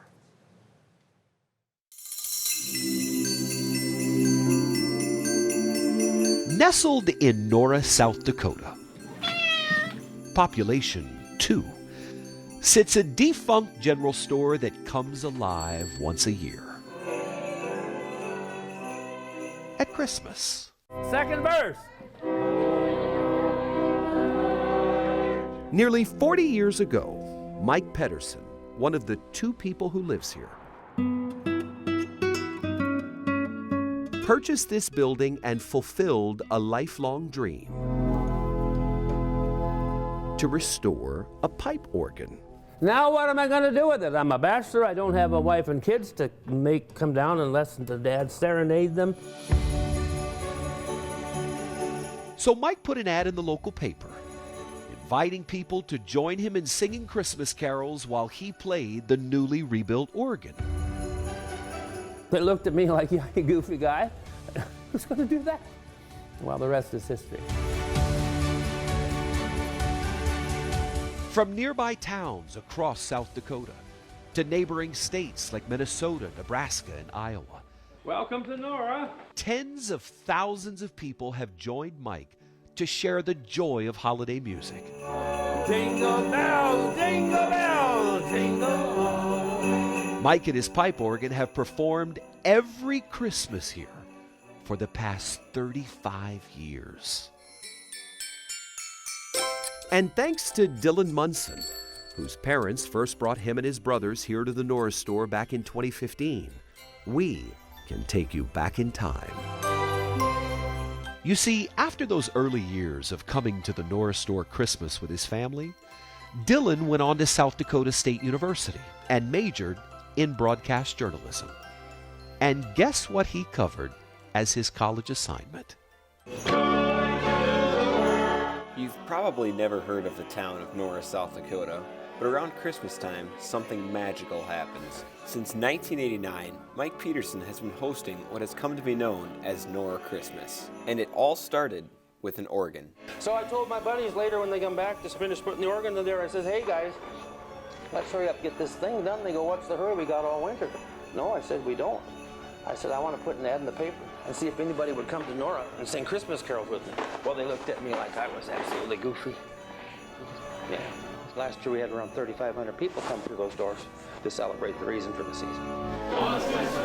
This is Christmas, And it was all out of the way I grew up. It's like coming home. Musicians come from all around, and visitors simply shout out a song from the book, and away they go. 81! I have been humbled lately to realize how many people's lives have been touched by it. And it's not me that touches their lives. I'm just the caretaker. But when the room fills up with people, you get a sense of unconditional love. Don't you feel that, people, when you're here? The best way to describe Nora Christmas is the fact that it's kind of like meeting me. It's something you can't describe. It's just something you have to experience. So Merry Christmas. Among those who keep coming back year after year is Dylan's dad, Rob, who first emailed our Dear David team about this gem of a story in the heart of America. I've told people, I said, when you come here, it's like stepping into a Norman Rockwell picture. Just everything, the small little town, the country store, the potbelly stove, just everything that's here is just a time that we don't have anymore. The Nora store hasn't sold a single item since 1962. But Mike's on a mission to preserve this historic building with a few donations and his time. Because there's no Nora Christmas without Mike. Frosty the Snowman. It's why he postponed his much-needed hip replacement surgery until after Christmas. He wanted to again serve that hot apple cider to the carolers, who delivered the sweetest of surprises. No, not the treats. Their presence in this town of two. And then I have what they call open keyboard. I let anybody come and play. And I get volunteers to come up. Some have been exceptional. Some you've just, well, you kind of hope they give it up, you know. Well, Mike, here's hoping you never give it up. Well, I said, by God's grace, as long as I'm living at Nora, I'll do this.